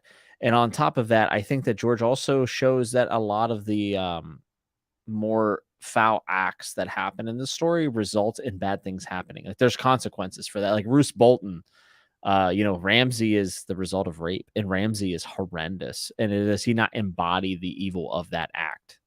You know, Although arguably he embodies like the ruthlessness already present in the blood from his daddy.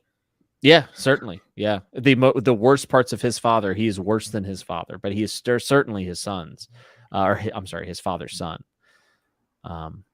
So yeah, I was just curious what you thought of that, because I read something this week. It's from someone I really enjoy, and they were very critical of George. And I felt like discounted his work largely because of that, and it kind of bothered me a little bit. But Yeah, well, like this Kappa Mike is saying that like the fact that he uses that kind of language, I feel like, well, if you take anything out of context, but like a character-driven writer is going to write in the voice of the character, and so like as long as it's clear to the reader that this is in world, in universe, what this character would think and say, it's just, again, not to like always bring up first law, but like when people are I think readers are more perceptive than authors give them credit for, which is what we talked about earlier. But like you can pick up on when an author is condoning something and when an author is depicting something. yes, and I think George R. R. Martin is depicting things, he's not condoning them. yeah, I would agree, and I think it's a little bit more hands off in the approach. But if you read a little bit deeper, generally it ends up with having some sort of consequence where. But I don't even buy into the idea that like unless you depict consequences, you're condoning it. Like he just writes a world in which like the truth is this kind of stuff happens. And like if you were to write a world like this that is very sort of quasi medieval Europe and not have anything like that ever happen, it would feel like a very Disneyfied, oddly cleaned up. Like it's the same thing as we talked about, just like sex without rape, is that like if you go so far out of your way to not have that in there, it's like conspicuous by its absence. That like the truth is like in war and in, you know, times of like great strife, like that's just what happens. And like if you go out of your way to not have that, it's noticeable. Yeah, and we get the opposite of that in Essos and in Dorne in a lot of ways. It's all good, Alex. Love you. Hope your kids are okay, man. But the good news is that we can talk about Jaime now. This is our. I saved it for last. I try to like avoid Jaime because he's the grand finale. He's the best. He's the best part of this book. He's the best part of the books. Oh damn! You think? Do He's you my think? Favorite character? Yeah. It's crazy because we don't really get his POV till 3 books in. Yeah, he's always interesting. He had more feeling in his missing hand than in his remaining body. What a line. It's whenever he's sitting there looking at Tywin's dead body and he's thinking about how much it doesn't bother him. It's a pretty quotable quote. I mean, man, like that is But again, I feel like, well, we talked earlier about, you know, like when he picks his perspectives, who he picks as his perspectives. And George R. R. Martin knew not to show us Jaime until he got interesting. Because Jaime, for the first 2 books, is happy to do whatever Cersei and Tywin want. And it's when he starts to have to think for himself that we get to see him. Yeah, he's put in a sympathetic position of being a prisoner. Not even just sympathetic, but again, like divorced from following someone else's decision making. Yeah. Because when he's fighting Robb, that's not because he decided that. He's just like being the good military son, doing the thing. Being the soldier boy, doing the thing. So like now that he's been captured, this is like he's off script now. There is no playbook for this. So now he's interesting because you don't have anybody that told you what to do. You have to figure this out for yourself, buddy. So I would say that Also, one of the more, yeah, I saw that. One more of the interesting things is that Jaime becomes pretty much, I mean, he does get it a little bit before the Brienne interactions, but Brienne almost creates his POV in a lot of ways. It's whenever he starts to have to interact with Brienne that we get him. Obviously, a little bit before, whenever he's a prisoner talking to Catelyn, but without Brienne, there is no redemption for Jaime. Brienne is in a lot of ways a catalyst for Jaime's change, and they're so coupled in the story that we will never be able to get away from that, and that's why I drew a lot of parallels from them when reading through it this time. I really wanted to focus on that. I sell their to prove their health. Yeah, and that's one thing we have to remember. Like, he did attempt to murder a child. And I know that people can change, and we do start seeing him try to redeem himself. But, like, at its core, like, he's still kind of a rough guy. I don't think anyone's making an argument for, like, Jaime is only misunderstood. He's actually so good and kind. Like, I don't think that's the It's just that, like, it's easy to write him off, and nothing's ever that simple. Well, I mean, if you can find redemption in the Hound, you can certainly find it in Jaime. Yeah, Stannis says, not all bad takes away the good, not all the good takes away the bad. I mean, that's actually a really good way. Well, okay, I never thought of it this way, but, like, arguably, Davos and Jaime have a parallel, like, arc, because they did bad things and they paid the price in flesh. Damn. So the scales are balanced. We're clear now. Damn. That's a good point. We just saw Jaime's transgressions. We didn't get to see Davos's, which is why Jaime's a better character, in my opinion. But also, I mean, Davos's transgressions weren't as great as Jaime's. So Davos lost fingers. Jaime lost a hand. Did you see? Alex said, I don't get the chat Jaime, and that's depressing, but his arc is brilliant, carries his book single-handedly. Fantastic. Very funny. Alex, you're better in chat than you are in voice, man. That was a backhand full of knuckles. Tyrion's words haunt him. And this is, again, this is one of the places that the show and the books digress so much. And I don't know if you've noticed this. Oh, but yeah, this was what I was talking about earlier, too, about him looking at the Kingsguard book. I love that part. Thinking about how his pages were his own to fill in. Yeah, he's taking agency for the first time. But it's also, I mean, it's everything to do with him and the Kingsguard book. Like, both him looking at his own blank page and filling it himself, and the whole, like, he'll have to learn how to fill it physically also. But also him looking at all the other pages and the conversation that he has with Loras about what's in the book, in the Kingsguard book, and about, like, do you even know your history? About, once again, George R. Martin is like, do you know your history, young man? Like, it's good shit. Jaime finally put his thinking cap on, better late than never. And is haunted by his sister and his brother telling him the truths, and he doesn't want to believe it because that means Cersei's a liar. And then slowly he has to come to the conclusion that Cersei did lie to him. Also, we get a mention real quick of Criston Cole. That character is very important and will be in House of the Dragon. Criston Cole has a major role to play, and Criston Cole is, in some ways, could end up being Jaime, a parallel for Jaime. Trying to look at my notes here. Jaime struggles handling and viewing the world now that men he doesn't respect can kill him. And his humbling requires him to have a brand new worldview. About heroes feels like it could easily be a first law book. Yeah, you're right. That's high praise indeed. It is interesting to see, like, the biggest Giga Chad in Westeros, like, become one-handed, right? And how he views, like, these peasants that are, like, annoying. Well, like, I don't think it's any accident that, I mean, I don't know, where am I going with? So, like, First Law, obviously, love it. That doesn't need to be explained. But, like, the way that my favorite character is Glokta, and Glokta is equal parts Jaime and Tyrion. And, like, those are kind of the best characters in Song of Ice and Fire. Like, yeah, you know, true. Abercrombie, like, he's one of us. He's our people. He really is. And there's something about someone losing a piece of themselves literally and figuratively, because he lost Cersei. And, well, like, just purely all the wordplay that becomes possible. Like just Jaime being like a hand without a hand. Ha, no, fuck you. And also Jaime's so charming and witty when it comes to his hand. You know, I mean, he has so many one-liners. Which again, like Jaime's had a lifetime of like covering wit to hide real. Oh, he's literally like Deadpool. Doesn't Deadpool have a line about like, you know, jokes to hide real pain? Yeah, that's Jaime to the T. Jaime. Because we see his internal dialogue and then we see what he comes back with. Also, Lancel's the worst. What an idiot. And Derry actually brought this up in my Discord. She said, you know, Lancel was young and kind of groomed by Cersei. So in a way, Lancel is sympathetic. But why did he have to tell the High Sept? Like, he ruined it. Because, you know, he almost died and he, you know, had a spiritual awakening.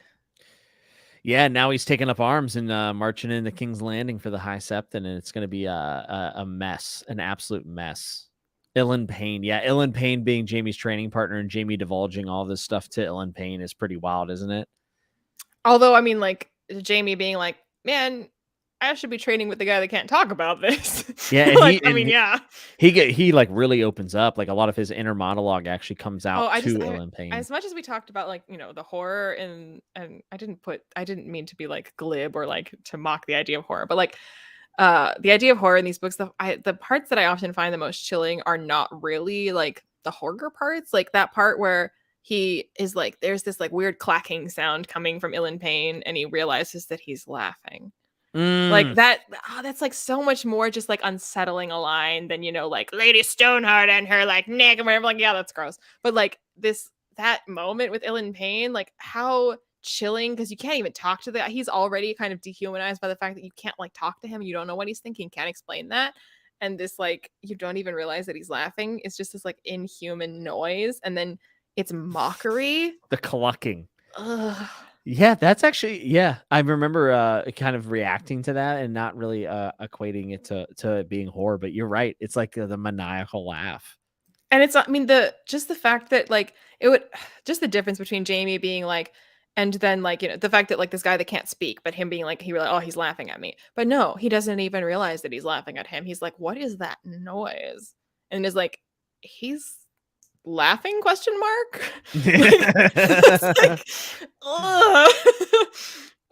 like just like then I'm trying to picture that guy, like what does that sound like? What does he look like when he's making a noise that Jaime can't readily identify as laughter? Like I don't like it.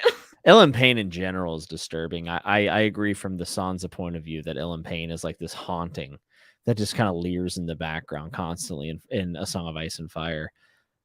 It's terrifying. And I wonder if Ilyn Payne can write. Like, do you think like maybe Ilyn Payne will write like down what Jaime's told him? Or is it just literally he's just a box and it's just going to go in for him forever and we'll never see anything come of it? I mean, I guess it's hard to believe that George R. R. Martin would write a situation where a character is so confident about the fact that they can divulge their secrets to somebody and that not coming to bite them in the ass. Yeah, it's kind of how I feel as well. Like I feel like Ilyn Payne has a little bit more of a part to play in the story, and like he's been brought up multiple times. Ilyn Payne doesn't necessarily have to tell anybody what he knows. He can act on what he knows. There's a difference. Damn, you're right. That's actually a good point. Like, I mean, Ilyn Payne doesn't have to tell anyone that Jaime's weak, but he knows that Jaime's weak. So if there became a time when someone needed to take Jaime out, Ilyn Payne can do it. Yeah, he doesn't have to tell anybody. Yeah. And I imagine he has no love lost for any of the rulers that have put him in a position that he's in after he has tongue cut out by Aerys. So, although he might respect Jaime for the fact that he killed Aerys. That's true. Thanks, my man. That's actually a good point. Yeah, I mean, fair enough. You would hate the guy that cut out your tongue. I know I would. I mean, that'd be fucking terrible. Robert Wing put the quote in. Jaime Lannister says, "You clearly have no intention of saving your men's lives. Why did you come treat with me?" Brendan Tully says, "Sieges are dull, and I wanted to see you in person and get that measure of you." Jaime Lannister, "Well, now you have." Brandon Tully responds with, now I have. I'm disappointed." Windmill dunk. I love it. Brendan Blackfish is a huge player in the books. Clearly goes missing during this entire exchange. Whenever Jaime comes back to the castle, Brendan is gone. We don't know where he is. I think that he is with the Cragmen with Howland Reed. It would be my guess. Probably linking up with Lady Stoneheart at some point. But Brendan Blackfish is a major player. And he's one that Jaime seems to have, I wouldn't say fear, but respect for in the book. Well, I mean, even though like the Blackfish is glib, like it does have the kind of tone of like two, equal players on the chessboard taking each other's measure, like, you know what I mean? Yeah, absolutely. I think the Tullys are pretty interesting. Brendan is going to be huge and win, says Derry. I agree. And Edmure is a big piece of this book. He surrenders, and this is like this is the biggest detail I did not pick up in this book the first couple times I've read it. And it's the fact that Edmure surrenders River Run to Jaime. And Jaime says, whenever he's deciding, and he says, I'm going to leave this singer Tom here for you. And Edmure is like, please don't leave him. Anyone but him. And on the surface level, we can remember that Tom is the one who wrote the Floppy Fish or something song about Edmure because Edmure couldn't rise to the occasion with a prostitute. And then Tom's Seven Streams fulfills that duty instead. So he writes a ballad about Edmure and it mocks him, and Edmure hates singers. Catelyn told Jane. Wait, have you read Name of the Wind yet? I have not. I just can't wait for how much you'll laugh at the songs. I'm probably reading it in the fall, is my guess. I'll read it with you again because quoth to get back, and somebody writes a song called Jackass Jackass. Well, it's very similar to this then, because it's definitely Tom Seven Streams mocking Edmure. So on the surface level, we can go, oh, look how clever we are. We remember that. Catelyn said that in a past book. Folks, I never realized this. Tom Seven Streams, I'm sorry, didn't just write a mocking ballad about Edmure. He is a spy for the Brotherhood without banners in River Run the entire time, and I never realized it. He is the one that is singing the song at the end of A Storm of Swords. He's the one that's there for the hanging of the phrase. He is inside, and he talks to Jaime, and I've never pieced this together. And Jaime says, how long will you stay? And he says, oh, until winter comes. Like, oh my God. And we get all this hints of uniforms are going missing. There's fires on the hillsides that they're seeing, and they think it's like northern rebels communicating with each other. And there's a wedding coming between, I believe it's like Brennan Lannister and some Frey girl. I think, and this is my postulation, that there is a Red Wedding 2.0 about to happen. And I think that Tom Seven Streams is the spy inside of River Run that will let the gates open. The missing uniforms will come into fruition. It'll be all the Northern Rebels with Lady Stoneheart in the band Brotherhood Without Banners. And it's insane if you think about how subtle all these things are. Also, that's how Lady Stoneheart gets Robb's crown. Because Ryman, what's his name? I can't remember. Ryman leaves to go to the Twins. He's murdered. They believe that it's a rival Frey faction, but in fact, Tom was there when Jaime said the plans. So Tom tipped off Lady Stoneheart. She killed Ryman, got the crown. It's crazy. Well, there you go. You've solved it. I mean, that's wild, though. I never picked up on that. Like, that's so much. I didn't. No, I didn't either. But what Darius says here about Ilyn, like we were just talking about what he knows about Jaime. But Jaime can't be the only one that trusted a tongueless man with secrets. What else does Ilyn know? Oh, well, he knows Aerys' secrets because that's why Aerys took his tongue out. He said, you know too much. Right, but since then, like a lot of people would decide the same thing Jaime did. Oh, this guy's tongueless. I can tell him stuff. He might have the best stories in Westeros. Who has a better story than Ilyn the Tongueless? Oso said, holy shit, Jimmy, I never saw that. I'm glad other people didn't see this, but like it's laid out very clear here if you go back and read it. That Tom Seven Strings is just, and Jaime is so obsessed with Moon Boy that he doesn't see it. Just like Brienne doesn't see the Hound. It's big. Brotherhood Without Banners had a spy in River Run the whole time. That's how Brendan Blackfish got out. That's why Edmure has a shit-eating grin on his face. And Jane Westerling, Robb's bride, who is distraught about his death, is supposed to be moved to Casterly Rock with Edmure. You know that's not going to happen. They're going to pick him off. Crazy. What a big moment. What a big moment. Can you tell I'm excited about it? No one probably knows what Podrick did with those ladies. You never know. Also, I do love Podrick. Just like shout out to Podrick. Oh, like, Pod's in every Brienne chapter where he's like, what does he call Brienne? He's like, Sir Milady. He doesn't know what to call her. He's so awkward. He's so good. It's so cute. Oh man. Good. Yeah, definitely check out Tom 7 streams. Yeah, Tom, mind blown. I'm glad that I'm not the only one, because I thought, did everyone else know this? And I caught it in the text this time, and I Googled it, and there's theories online, but they're very few and far between. Like, not a ton of people have talked about this, but it is certainly. Everyone's too busy trying to find secret Targaryens. But you know what, though? You're right. I actually think about that a lot. I'm like, how many things are actually in the text that we don't look at because we're constantly trying to think about who's mysterious? Well, because that's what I always think about, like, when it comes to theories about secret Targaryens and things just like that. It's same with like Star Wars. Like, oh, is everyone secretly like a Skywalker, secretly like whatever? Except like, they do that. Yeah, which is what makes it dumb. But like, it's stuff like that where like those are the theories that like people think are epic and want to like theorize. But usually the coolest stuff is the stuff that flies under the radar that you didn't know to look for. Yeah. And so like you can sit here like worrying about like what you think are big deals. Meanwhile, all the cool stuff you're not going to see coming because it's little stuff that like it wasn't connected to like the big names. It wasn't secretly a Targaryen. It was something subtler, littler that you didn't see. And that's why when people tell me that A Feast for Crows and A Dance with Dragons meander and it's worthless and there's nothing happening, come on, guys. People say that about the Blade itself too. And now you go back and look and you see like Logan meeting the guy at what's his name's library. Jimmy and Leon are secret Targs. Clearly have a Targaryen shirt. I mean, way to out us. Jeez. Yeah, right here. See? But not so secretly.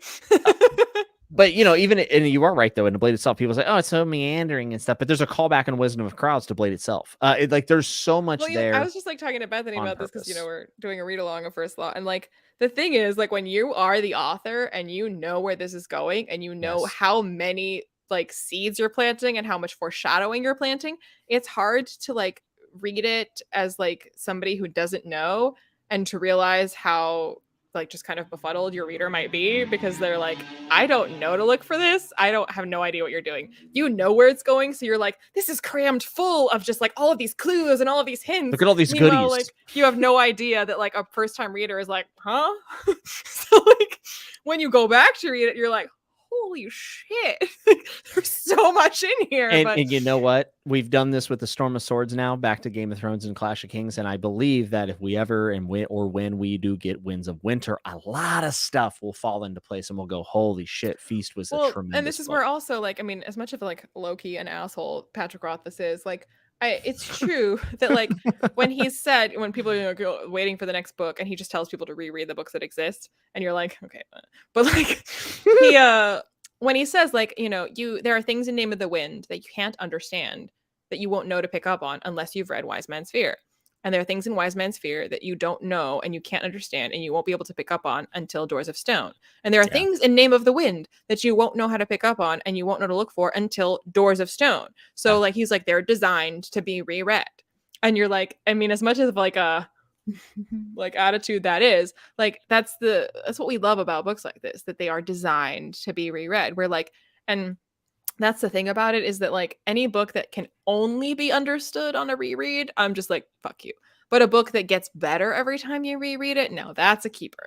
Yeah, and I agree. And it's one of the things about these, there's a lot of modern fantasy that is intricately plotted. And people go, look at the plot of this. This is insane. But once the plot's like solved, there's not a lot thereafter. Like maybe one time you can go back and go, oh, look at all these things. But and I've not read Name of the Wind, but I assume it's very much like A Song of Ice and Fire, where like, except there's only one perspective, but yeah. right. That definitely plays a role in it. But like with A Song of Ice and Fire, there's things, I mean, this is, I don't know, my 5th or 6th time reading this book, and I found a new thread. I mean, that is phenomenal. I'm glad you could take a break from perpetual rereading to read Name of the Wind. Hey, I don't want to hear it from the First Law marathoner over here. Okay. Guilty as charged. I think that this book is a great book that gets a bad rap for its placement in the series, and I desperately think that it needs The Winds of Winter and A Dream of Spring, if not just one of them. I'm so glad that you guys enjoyed it so much this time around, because I actually changed my rating from a 4-star. Well, I mean, a lot of things are also like expectation versus payoff, because the first time I went into it, I was riding the high of Storm, so like it couldn't it couldn't do otherwise than disappoint. But because I went into it, it seemed with like when I reread the heroes, the first time I read the heroes, I was like with Hostess, like where's the cream filling? Like, where's the plot? Yeah. So like I was like, huh? And Yeah. so like going into like realizing that that's not the project of that book, and realizing that's not even what we're here. Like, it's not that he like tried and failed. That wasn't a thing we were trying to do here. So like I could just enjoy it on its own terms. And I actually like kind of love the fuck out of the heroes the second time. So the same with Feast for Crows. Like after writing The High of Storm of Swords the first time, I was disappointed. But this time, remembering it as like the weak one, the horrible one, the slog, going into it now, I was just like set up to love it, because I was like, what slog? This is fantastic. Yeah, it's so, and his writing improves. And also I think it's where, and you can actually tell from our conversation tonight, this is where the show and the books diverge so much. And then in Dance it gets even more drastic. But which probably also cemented in some way my opinion, because I read it before the show got, I read all of the books after seeing the first season, just like you did. So like the show for the beginning, for the most part, kind of just like reaffirmed and cemented my experience of the books while it was on book. And then like around Feast for Crows is when it started, the show started being shit. And so that part, I can't help but think that part of the reason I recall Feast for Crows so poorly and think of it so poorly is because the show was weak by that point. So it just like fed into my already like existing disappointment with Feast for Crows and confirmed my belief that it was shit. Yeah, I think that you're right. I think a lot of people equate Dorne to bad when Dorne is fascinating. And there's, it's not even just the Martells. Like Darkstar is fascinating in itself, and Starfall and the Danes. I mean, the Danes are probably the biggest mystery in the books right now. I like what Omar said. He said, did you guys know about the Lord of the Crossing game the two Walters played in front of Bran in Clash of Kings, and how Walters said mayhaps in Storm when promising Cat and Robb bread and salt, hinting at his betrayal? Yes, I've seen people point this out before, but the little Walters and how little bastards they are at Winterfell is actually very telling of how Walter will then react to the Starks later. And it's those little subtle things that I find to be so endearing. That's why I love the series so much. So much. Do you, Jimmy? Do you like the series? I like it just a little bit. Just a wee bit. But anyway, back to Jamie. Yeah, and I mean, which is what we were in theory talking about. I mean, I think we've covered most of what Jamie was about. But the biggest thing is seeing how split him and Cersei have become, and how he is growing and she is degrading. And I wonder what it'll be like when they reunite. I feel like, so you kind of like, they were a package deal, right, for so long. Mm-hmm. And seeing them split apart, how like it, now he flourishes and she fails. It feels like, he was like sort of like, I don't know, the strength of that union, and that like she's spiraling without him. Meanwhile, he's like finally out from under her shadow and blossoming in his own right. Jamie, the beautiful flower.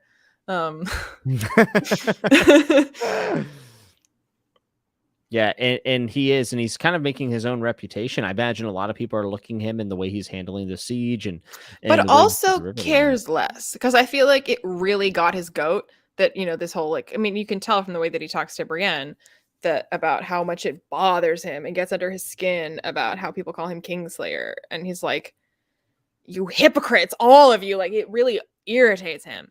And I feel like now that he has no hand and is already like, like he's been brought low, he's gone the Glocta way of just being like, you know what, like what reputation, like now I'm just gonna do my thing and just be my own person, and like I'm not gonna, like he was partway there with like his flippance, like it was like a, I don't know, like, not stages of grief, but stages of like giving zero fucks. That like he went from like, it was like a rebellious like, well fuck you quietly for calling me Kingslayer, and now he's just like, I literally give zero fucks about this. Like well, you have to view the world in a different aspect when your tools change, and his tools have now went from being the best swordsman in Westeros minus Barristan Selmy to now having to flex the abilities that I think that his father passed on to him. I can kind of relate to that, because I can tell you that since I stopped wrestling and I came down from that high, I had to you start thinking about how you treated people when you were on top, right? You thought you were on top of the world,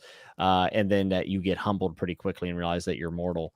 It changes the way you think about how you're interacting with people. It also changes the way that you see yourself moving forward in life. I can never see myself being an old person whenever I was at the top of my per se game, I guess. And now I can. And I think it's because I see myself accepting the fact that it might not end well for me. It might not end with me being the hero. And I think Jaime has went through an arc like that. So I pull a lot of inspiration. And Jaime is also like taking a page out of Tyrion's book, which like I genuinely can't remember if this is a line from the show or from the book or both. When Tyrion tells Jon, like, being a bastard, that like you should wear it like armor because it's in the book. Will let you forget it. I thought so, but I was like, it's in both. I think it's in the book, but like, I don't want to like show my ass, and they're like, that was in the show. But I feel like that's where Jaime's at now, because like no one, like everyone knows he's missing a hand. Like that's like people can talk shit about you about that, but he's gonna wear it like armor.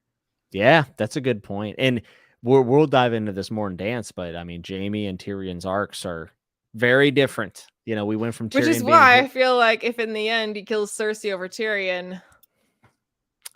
Yes, I think that I would prefer Jaime to do so. I also wonder if Tyrion's and we'll talk about it, but I think Tyrion he's becoming vengeful, and he's a villain, and he's always had these dragon dreams of burning his family. And I wonder if he'll burn Casterly Rock, because I think young Griff will take. Like, in fairness, if I had a family like that, I'd dream about burning them too. I'd probably ride a dragon and burn it down. You don't even need a dragon. A match will do. Yeah, wildfire.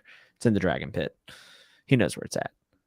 He does know where it's at. That's actually pretty big information. But I think that Jaime and Tyrion are fascinating to look at in parallel to one another because of the trajectory of Jaime coming from really being a bottom feeder, coming up, and Tyrion descending into madness from committing an atrocity against his father, no matter how earned it was. It's amazing to look at. You were right when you said this earlier when we were talking about like representation of women in the series. I like being right. Well, you are right though. He writes humans. He writes humans that don't seem to learn from the past. Or they do. Like, people have an infinite capacity to surprise and dismay you. So unfortunately. And like so this you made me think of it because you mentioned fire and just like Tyrion burning stuff, but this has nothing to do with Tyrion or Jaime.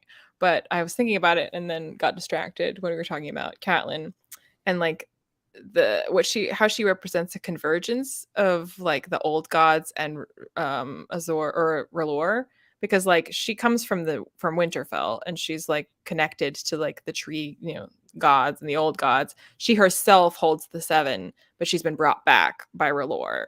So like she's a little trifecta right there. Wow, you're right. And how many times did we see her praying to the seven for Ned and for Robb? But she also was like very keenly aware of how important the like old gods were to Ned, and she never disparaged that. She never like looked down on it. No, she didn't like going to the werewood. She didn't like going to the heart tree because she respected it. I was gonna say like that. It wasn't silly to her. It was like damn. She like recognized the power there, and it made her uncomfortable. Man, you really you hit on a good point though. The only one that ever answered a prayer for her was R'hllor.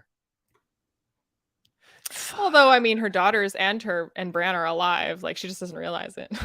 Yeah, but I mean, I don't know. I just think how many times we see her. And then, well, if you look at that, so like she herself, so she's right now, based on what I just said, arguably represents the seven, the old, tree gods and R'hllor. Her daughter is with the faceless men in Braavos. Like, and then you have like her children who are all wargs. Like, there's just like a lot going on there. Yeah. Damn. That is one of the coolest parallel, like that. I've never heard that. That's the first time I've heard that, and I've listened to maybe thousands of hours of content. You should. I did tell you that humans have the capacity to infinitely surprise. So it all comes full circle. I think we've covered Feast for Crows. I think so. I'll be honest. I actually think this is our best discussion so far. I really enjoyed this, and I won't tell Alex. Well, no, and I wish that he would have been here for the ending because he was adding great insight, and I do think that this is probably proof that this is the most thematically sound book of all of them. We are talking about. I almost feel like I mean, Storm is like wow, but I almost feel like because Feast is not doing all of the big stuff that Storm is, it has has time to just like breathe and play and explore. Marinate. And yeah. So like, because it's not delivering those high highs, that high highs are cool, but high highs actually only work if you've spent a lot of time marinating. Yeah. And it's a beginning of a new arc. And I explained this to Alan because Alan, actually the way me and Alan kind of started talking is that he crapped on the last 2 books in my chat during Chat with Nuts. And I said, I'll bring you on and argue with you. And I brought him on and we argued. And at the end he goes, man, you know what? I might reread those. That's a good point, which is awesome for me. But I explained it to him in this way. I said, man, it's the beginning of a new arc. You cannot go at 100 miles an hour the entire time. You will lose your audience. You have to reset. Well, and that's like one of the major mistakes that like so much media makes, like Star Wars and Marvel and other stuff probably, where the thing is like, and I actually have a complaint about this a lot because I don't read very much romance. I don't really like it. But like there's so many romances that like I made this comparison with one that like I really went for and really went after, where like every page basically has this like character that's told to you over and over is this like broody person that never shares his feelings. And so in theory, right, that's why it means something when like a broody silent type actually bothers to tell you that like they love you. But if they do it on every page, like that really ceases to have an effect. And like you're chasing that high, but that high only works because it happened on one page in a 500-page book. And if you're like, oh, but what if I did it on every page? Well, you can't. I'm sorry that's just, you can't, because then it doesn't work anymore, because it only worked because you had to wait 400 pages for this guy to finally crack and say, I love you. And so like, that's the mistake that it makes. And the same thing with action, the same thing with politics, the same thing with epic world building and magic and sorcery. Like if you think an epic fight and epic magic and epic reveal on every page is going to be satisfying, it's not. It's because we had to wait. It's because you put all of these pieces together and we've been waiting for it and waiting for it. And we've been seeing it come together and we've been watching the pieces possibly forming this whole, and then it finally happens. Yeah. And that's what makes it satisfying. Well, it shows us the stakes rather than telling us their stakes. And I think that's the problem with a lot of modern fantasy, is that George clearly changed the entire genre, whether people like it or not. And people started killing characters that were important. They started doing these things. And I'll be honest, there's very few books that have ever captured that same feeling that Storm of Swords had when he killed off half of his cast. What's also the difference between the early in the show and late in the show? Yes. The fact that like the way that we prepared for like, you know, the Battle of the Blackwater, the way that didn't like, wasn't like one episode in many that all had epic battles. The fact that there's so much prepping for that when it finally happens, you're like, it's like that gif over like from The Office when Michael's like, oh God, it's finally happening. Oh no. It's happening. It's happening. And it's without the anticipation is a necessary ingredient. And if you have not spent time on the anticipation, then there is no payoff. And some of the subversion that George uses that everyone likes to go on and on about, that he's just subverting tropes so it won't stupid people. I see authors say that and I'm like, how dumb are you? But anyways, it makes me really upset, as you can tell. But one of the biggest subversions in those big stakes payoffs, things like Blackwater, is the Hound running away from the battle.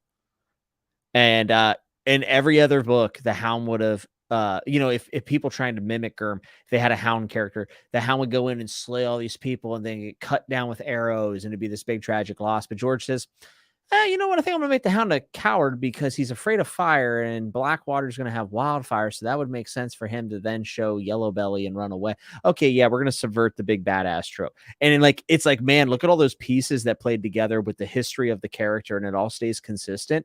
These are the things that authors are not willing to do right now. And it's not even necessarily their fault, because I think publishers have put their finger on the wrong thing about things that make this popular.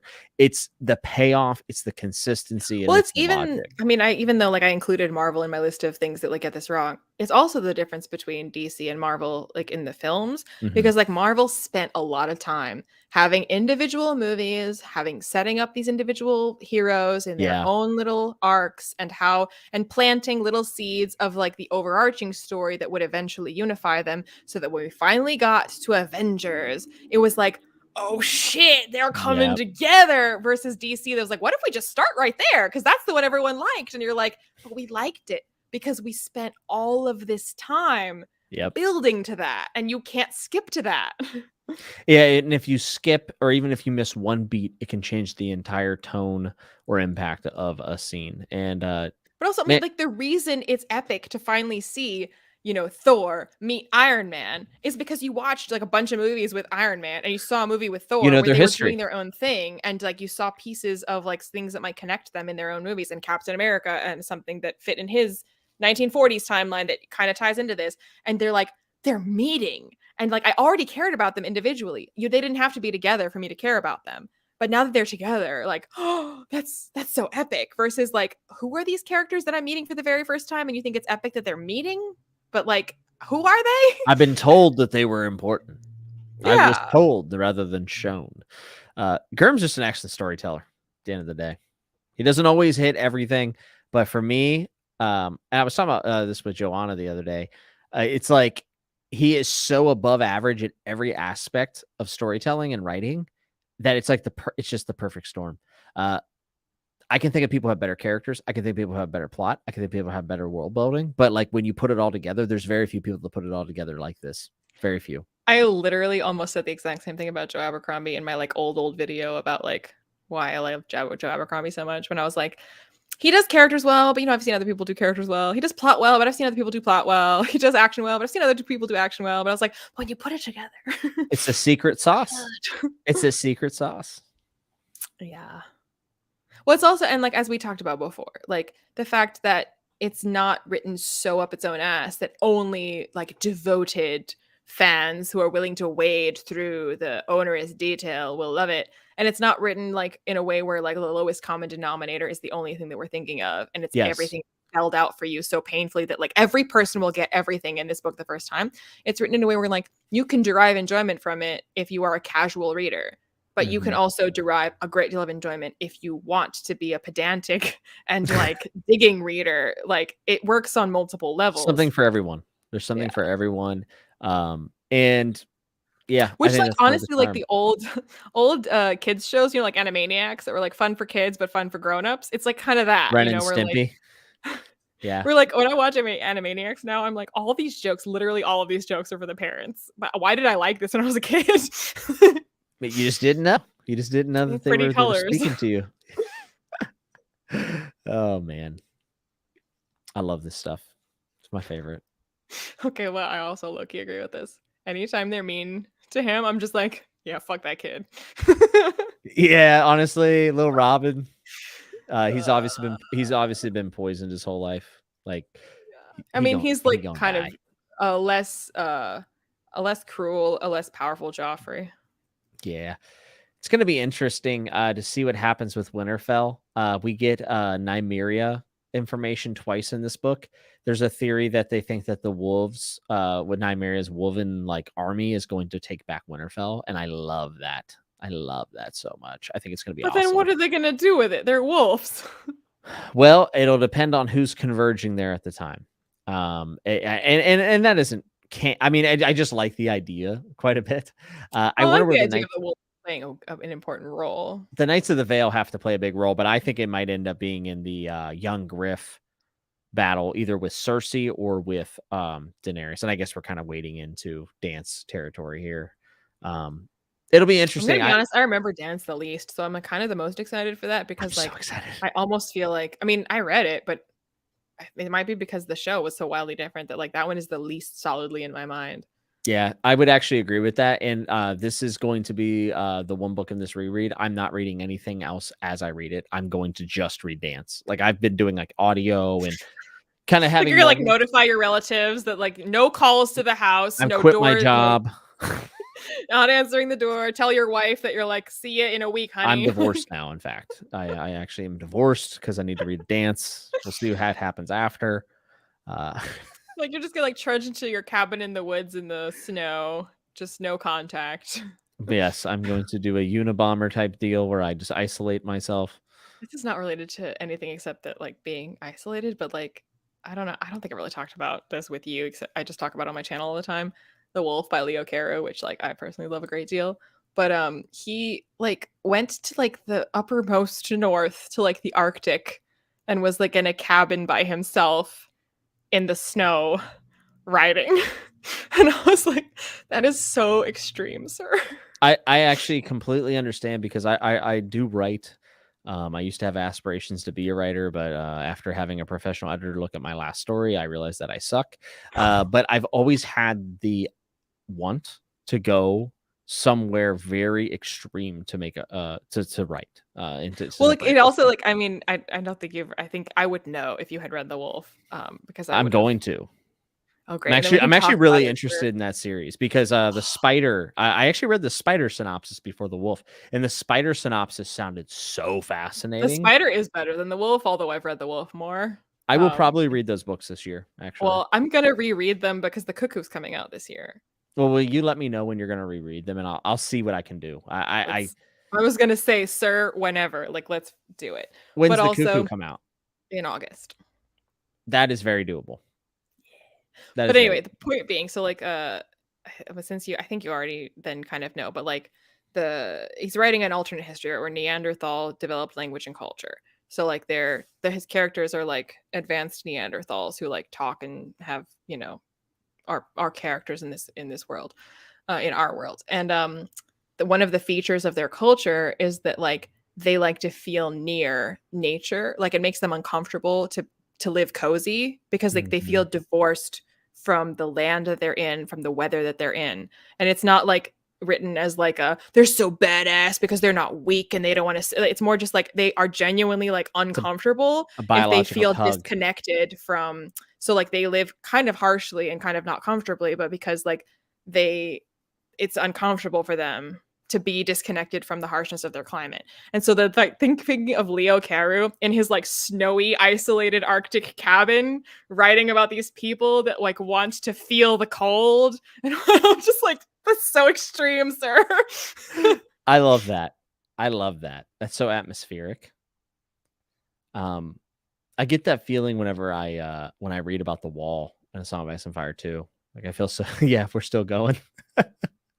Also, Lauren said in chat that she's going to be reading the Dance of Dragons for the first time.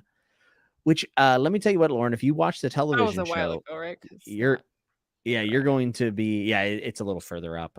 But you're going to be so shocked by how different the book is from what the show did, and you're going to see the complete divorce of the TV narrative to the book narrative, and it's amazing in my opinion, especially Tyrion.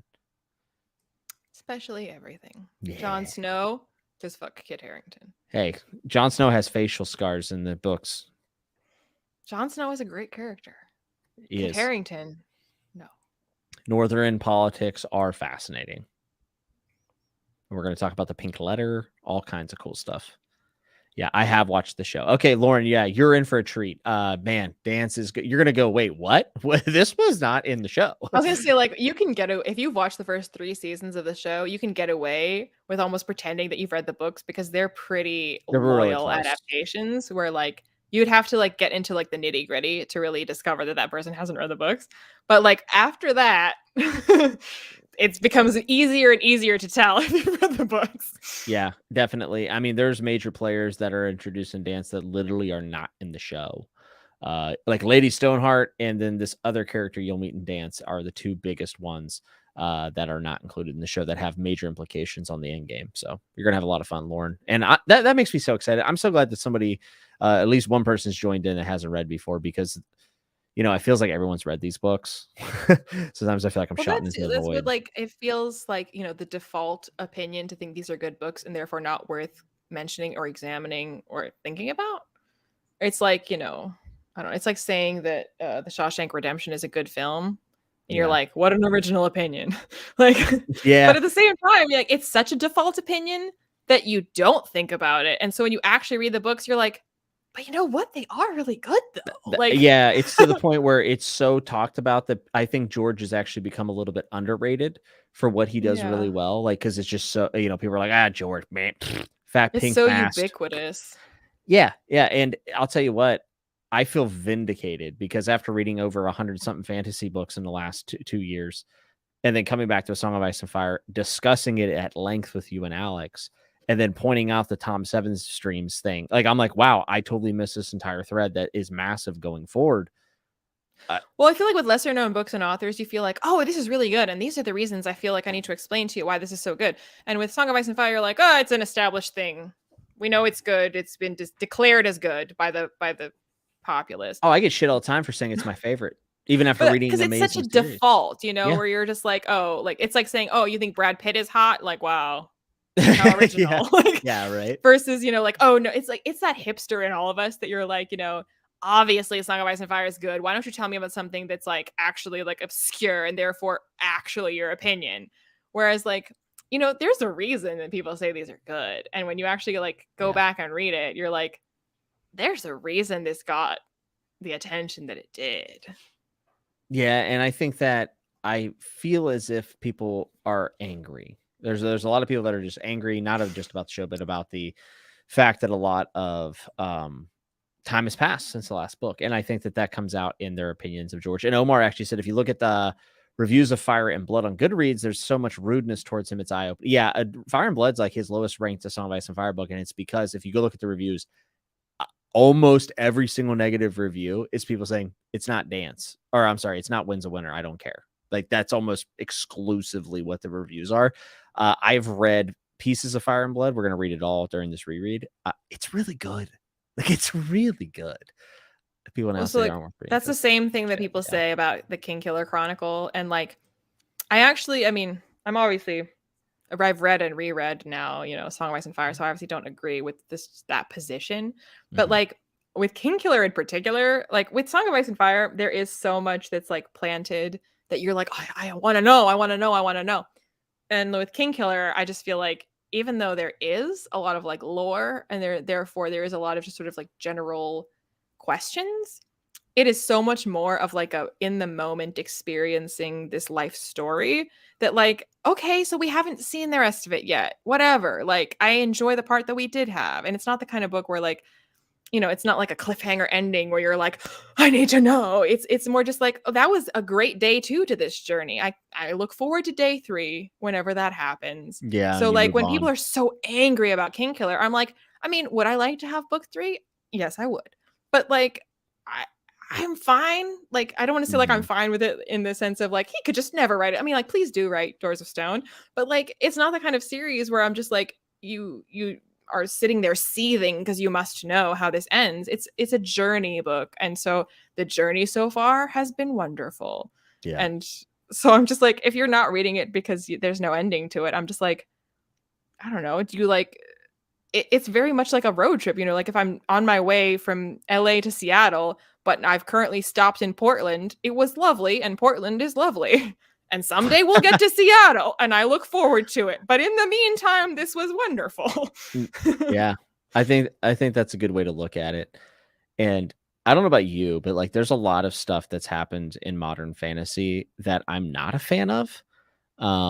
And without going into too details, I think it's because of what's become popular and what's become viable commercially that it might be a breath of fresh air to see Gurm publish a book 10 years after his last one, because it is going to be so different from everything that's being published right now. And I think so much of what people think they know about A Song of Ice and Fire is exactly that. It's stuff they think they know about A Song of Ice and Fire. Like, I'm like, not to be that person, like, but did you read it though? Like, oh, I agree. I think like you can people actually... like, it's just like, it's overrated and it's just sexual violence and it's just characters dying. And I'm like, have you read it though? Because it's not. It bothers the shit out of me when people say George just kills people. And it really bothers me because it's like you didn't take the effort to engage at all. I've been like pestering Hillary about Song of Ice and Fire. And I was like, I swear it doesn't matter to me at all if you don't want to read A Song of Ice and Fire and if you never do. It really matters to me if you're choosing not to read it based on misinformation. Yes. So like, that's why I'm like, I don't want to make it sound like I'm just really trying to convince you to read it. I'm trying to make you understand what it actually is so you can decide if you actually want to read it. Because if you're going off of, it's just titties and dragons and it's just the characters dying and getting raped, I'm just like, that isn't what it is. No. And if you're not reading it because of that, then I would need you to know that it's not that. Yeah, I would have a big problem with someone doing that, if I'm being honest. Fair play if someone reads the books and doesn't like them. I always think there's a good way to approach also reading them.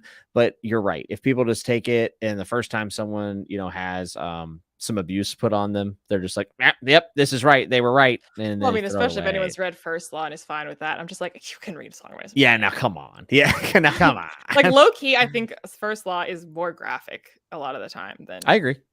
I'd agree with that. Where again, like not that like one is better than the other, but it's just like if you're like, I've read First Law, but like Song of Ice and Fire, like no, I'm just like, if you've read First Law, yeah, Song of Ice and Fire is fine. Yeah, it's a bit overstated, I think, in a lot of ways. And then I see what people let slide in other works, and I'm like, I feel like it's just a vendetta against for whatever. There's a multitude of reasons it could be. I mean, when something's this popular, it's gonna happen. It's gonna happen. And with the like unfinishedness, like a lot of the time I'm like quality versus quantity. Like there is so much to these books that like, I mean, he probably could have gotten us the next book by now. Like, I'm not saying it takes that long, but like, you also like, there's a reason that like with film and television and with books that like it takes longer to get a better book. And so you can have a ton of crappy books or you can, John Grisham, is it John Grisham? Yeah. The one that writes all, he can pump those out, no problem. You get what, not what you pay for in terms of money, but in terms of time. Yeah. I'm a big fan of that. And I think Gurm also looked up to people at a time because remember his heroes wrote 60, 70 years ago. And back in the day, it was very normal for a sequel to take 25 years. That was a very normal occurrence in publishing. It's not now because, in our day and age, it's instant, right? It's TikTok. Also, I don't know if you ever read Neil Gaiman's like rebuttal to the idea that readers think they're owed another book. No, but I'm interested. I think it was pretty much in response to the way that people talk about George R.R. Martin. I think that was like directly what he was like responding to, the way that people demand the next Song of Ice and Fire book. And he wrote this like, I don't know if it was like on his blog or where he wrote it. I mean, if you Google it, you can find it. But he was basically saying that like they don't owe you anything and that like the contract that is between the reader and the writer is this book that you bought and they don't owe you anything more or less than that. And you have that thing now. If they choose to share more with you, if they are able to share more with you, then great. But they don't owe you anything more. You have not purchased their future time, their future investment, their future creativity, their future brain space. Like you bought a book and you got a book, and that is all you are entitled to. And I was just like, yeah. Gaiman is a big fan of Gurm, and one of his forward to I think it was A Storm of Swords is actually one of my favorite forwards I've ever read in a book. And he maintains in it that he believes George will finish the series, and that was written in 2020. I mean, like, I don't think. Basically, if I think that he doesn't, it's because nature and he dies. But like, I don't think there's a world in which like he's just like, fuck it, I'm not gonna do it. Like, I don't think that's. I agree. I don't think it's a screw it kind of attitude. And the same for Patrick Rothfuss. Patrick Rothfuss is a neurotic perfectionist. Like, I don't think that he's sitting there being like, whatever, I don't need to write Doors of Stone. I think he's like losing his mind over it and like. Well, he said if I didn't care, it would already be out. Yeah, and he also said if I had sought like mental health care earlier, you would have had it like years ago. Like he's, creatives are finicky people. Like. Yeah. I can relate. And the idea that, I mean, like the comparing, one person to another, well, this person could write a bunch of books in 1 year. And like, I love that Abercrombie writes his like trilogies in one draft and can just give them to us, boom, boom, boom, because he's already written them. I love that. But I also like, I know that not everyone functions that way. And not every series is written to be like this, trilogy. Yeah. And the scale of what he's doing. Yeah. Is different. It's just a different thing. It's a differently scoped story. Yeah.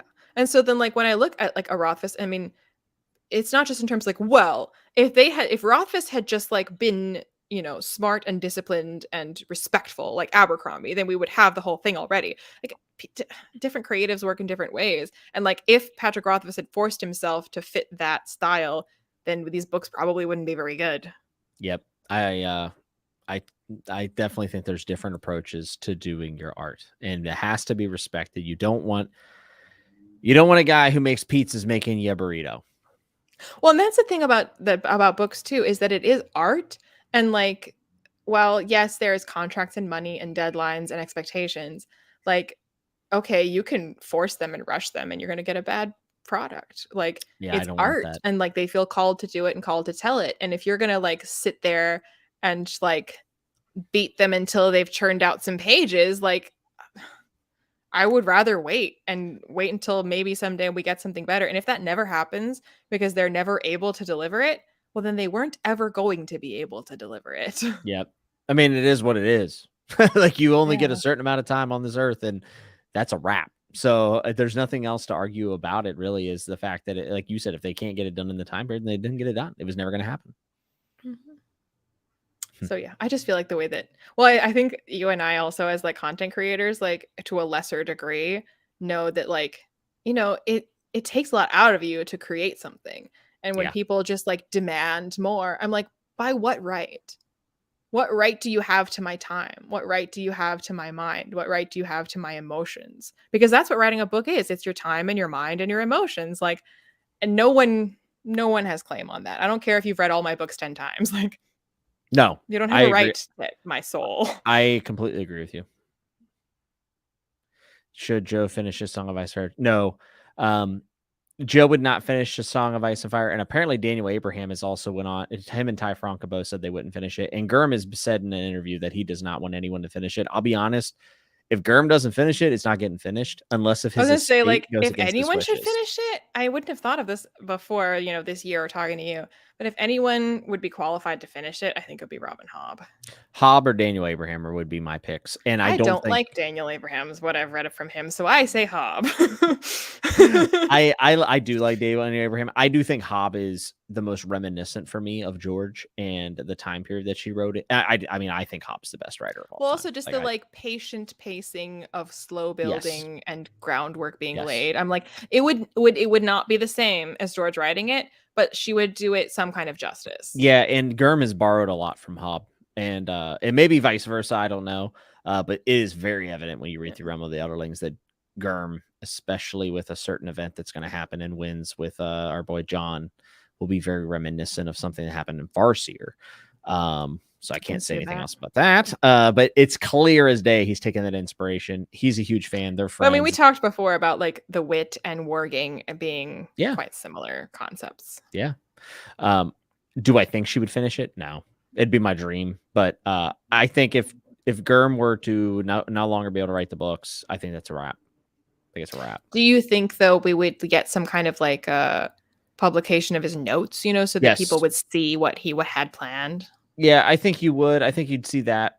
It'd be a lot more likely to see that than it would be the finishing of the series from someone else. Unless, and this is always an option, the estate could go against his wishes. I don't think that's going to happen, though.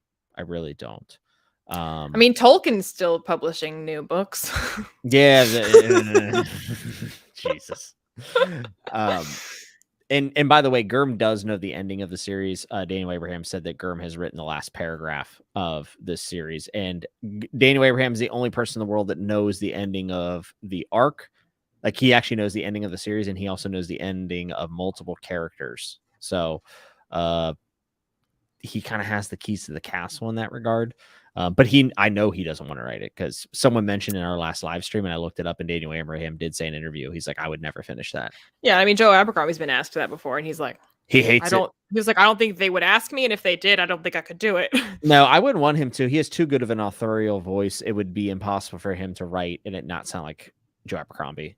Yeah, which I love. And honestly, like asking any author to try to do that. I mean, obviously, like this. The reason people think of this is because of Brandon Sanderson and Robert Jordan. They're like, oh, is that an option? Like, oh, who else can do this for us? Like, but like in general, just like asking an author, like it's a double-edged thing. Where like on the one hand, it's kind of a privilege and an honor, but on the other hand, it's like kind of like a big fuck you that like I'm my own author with my own stories to tell, and like they had their story to tell and they didn't finish it.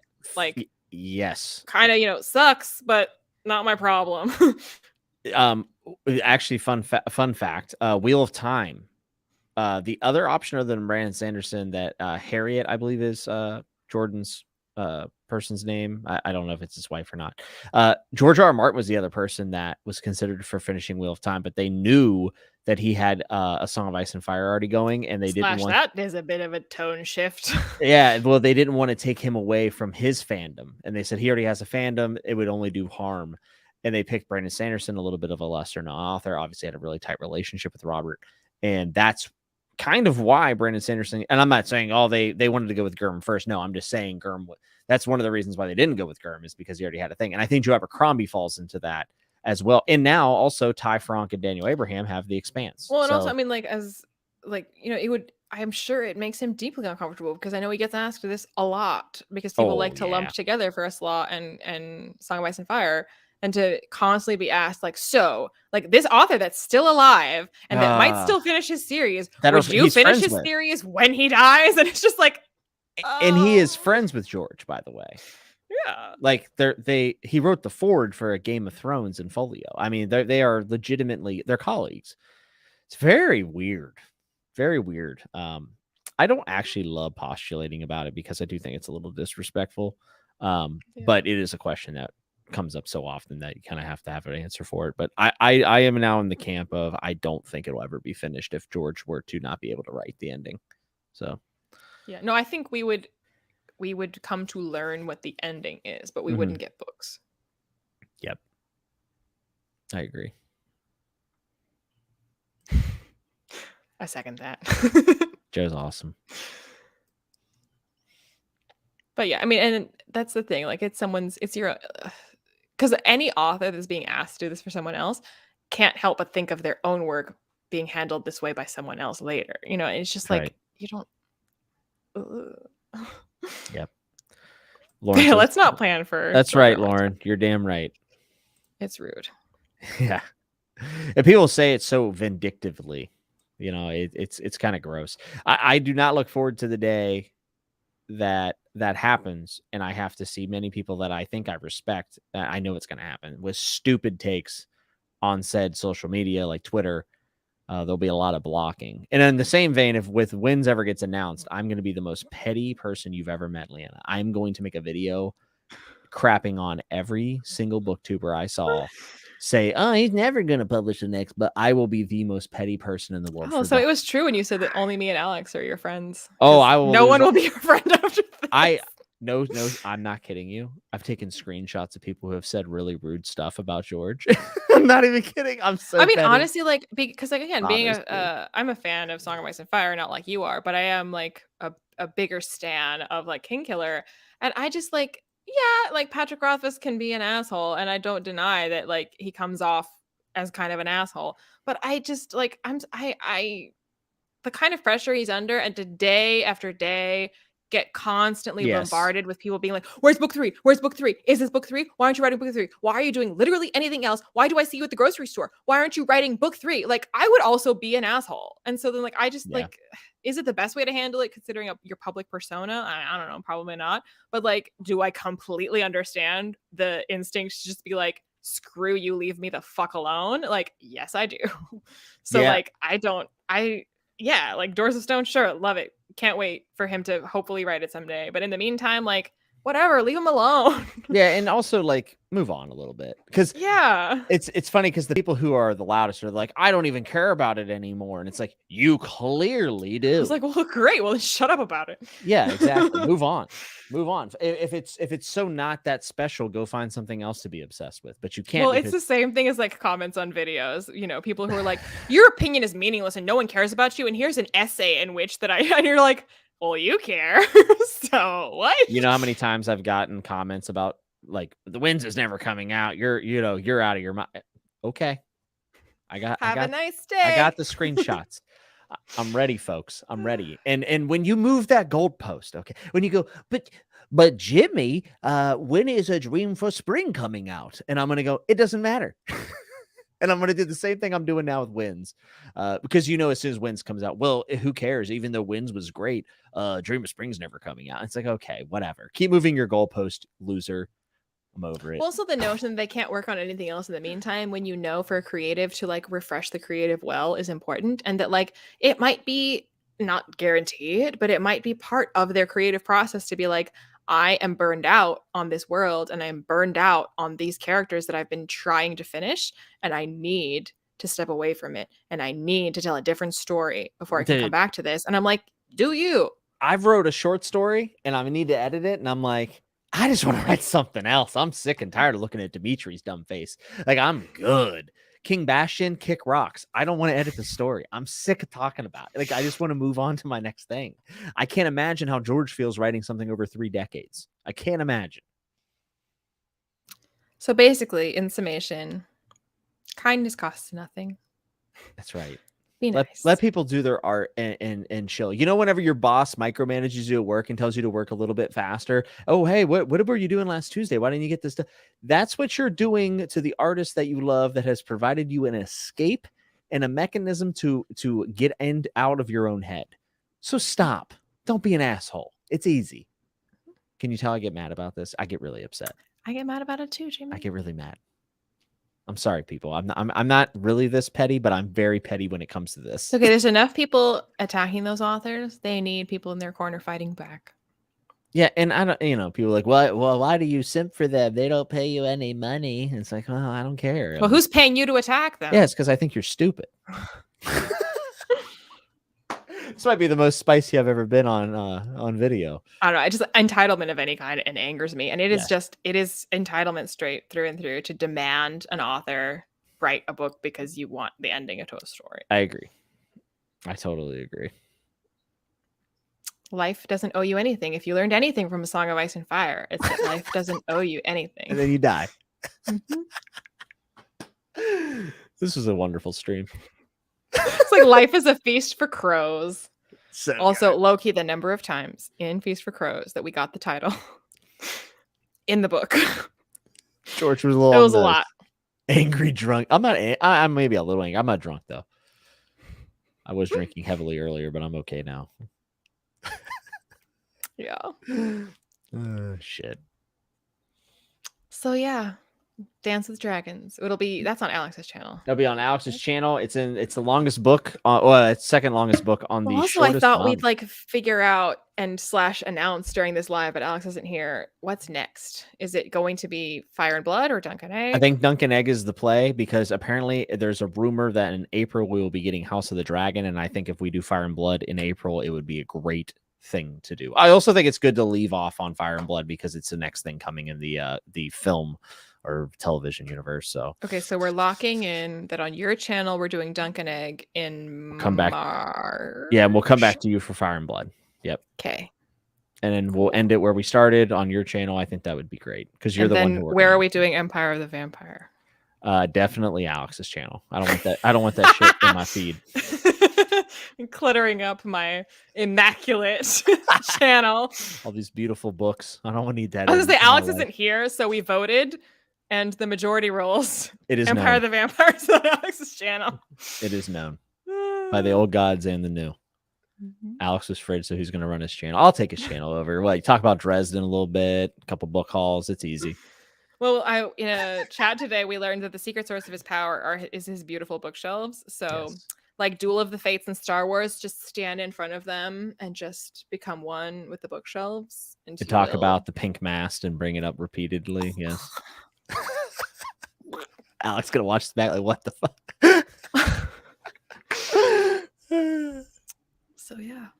On that note, only 4 hours on the book that people. This is our longest chat to date. Easily. And Feast for Crows was the one that for years I've been like, well, then you end up with something shit like Feast for Crows. It's so good. I feel like this is the comeuppance that I was due. Redemption, just like Jamie. I was proved wrong. Fantastic. Okay. All right, then. It's much later where you are, and it's pretty late here. It's I've never stayed up this late. I'm an old man. Your life? I'm in bed by 10. I'm usually out. Yeah. Well, since I've turned 30, everything's changed. Well, Jimmy, your watch has ended. My watch has ended, folks. Can you believe it? Not really, though. We have a couple more books, so stay tuned. All right. Well, then. Good night and good luck. And thanks, everyone, for the chat. In the chat, we appreciate you. And Leanna, thanks for having me on and talking about this and putting up with my my rants. And stay tuned for when I make you read my favorite, The Wolf. I am excited. Okay. Bye. See you, everyone.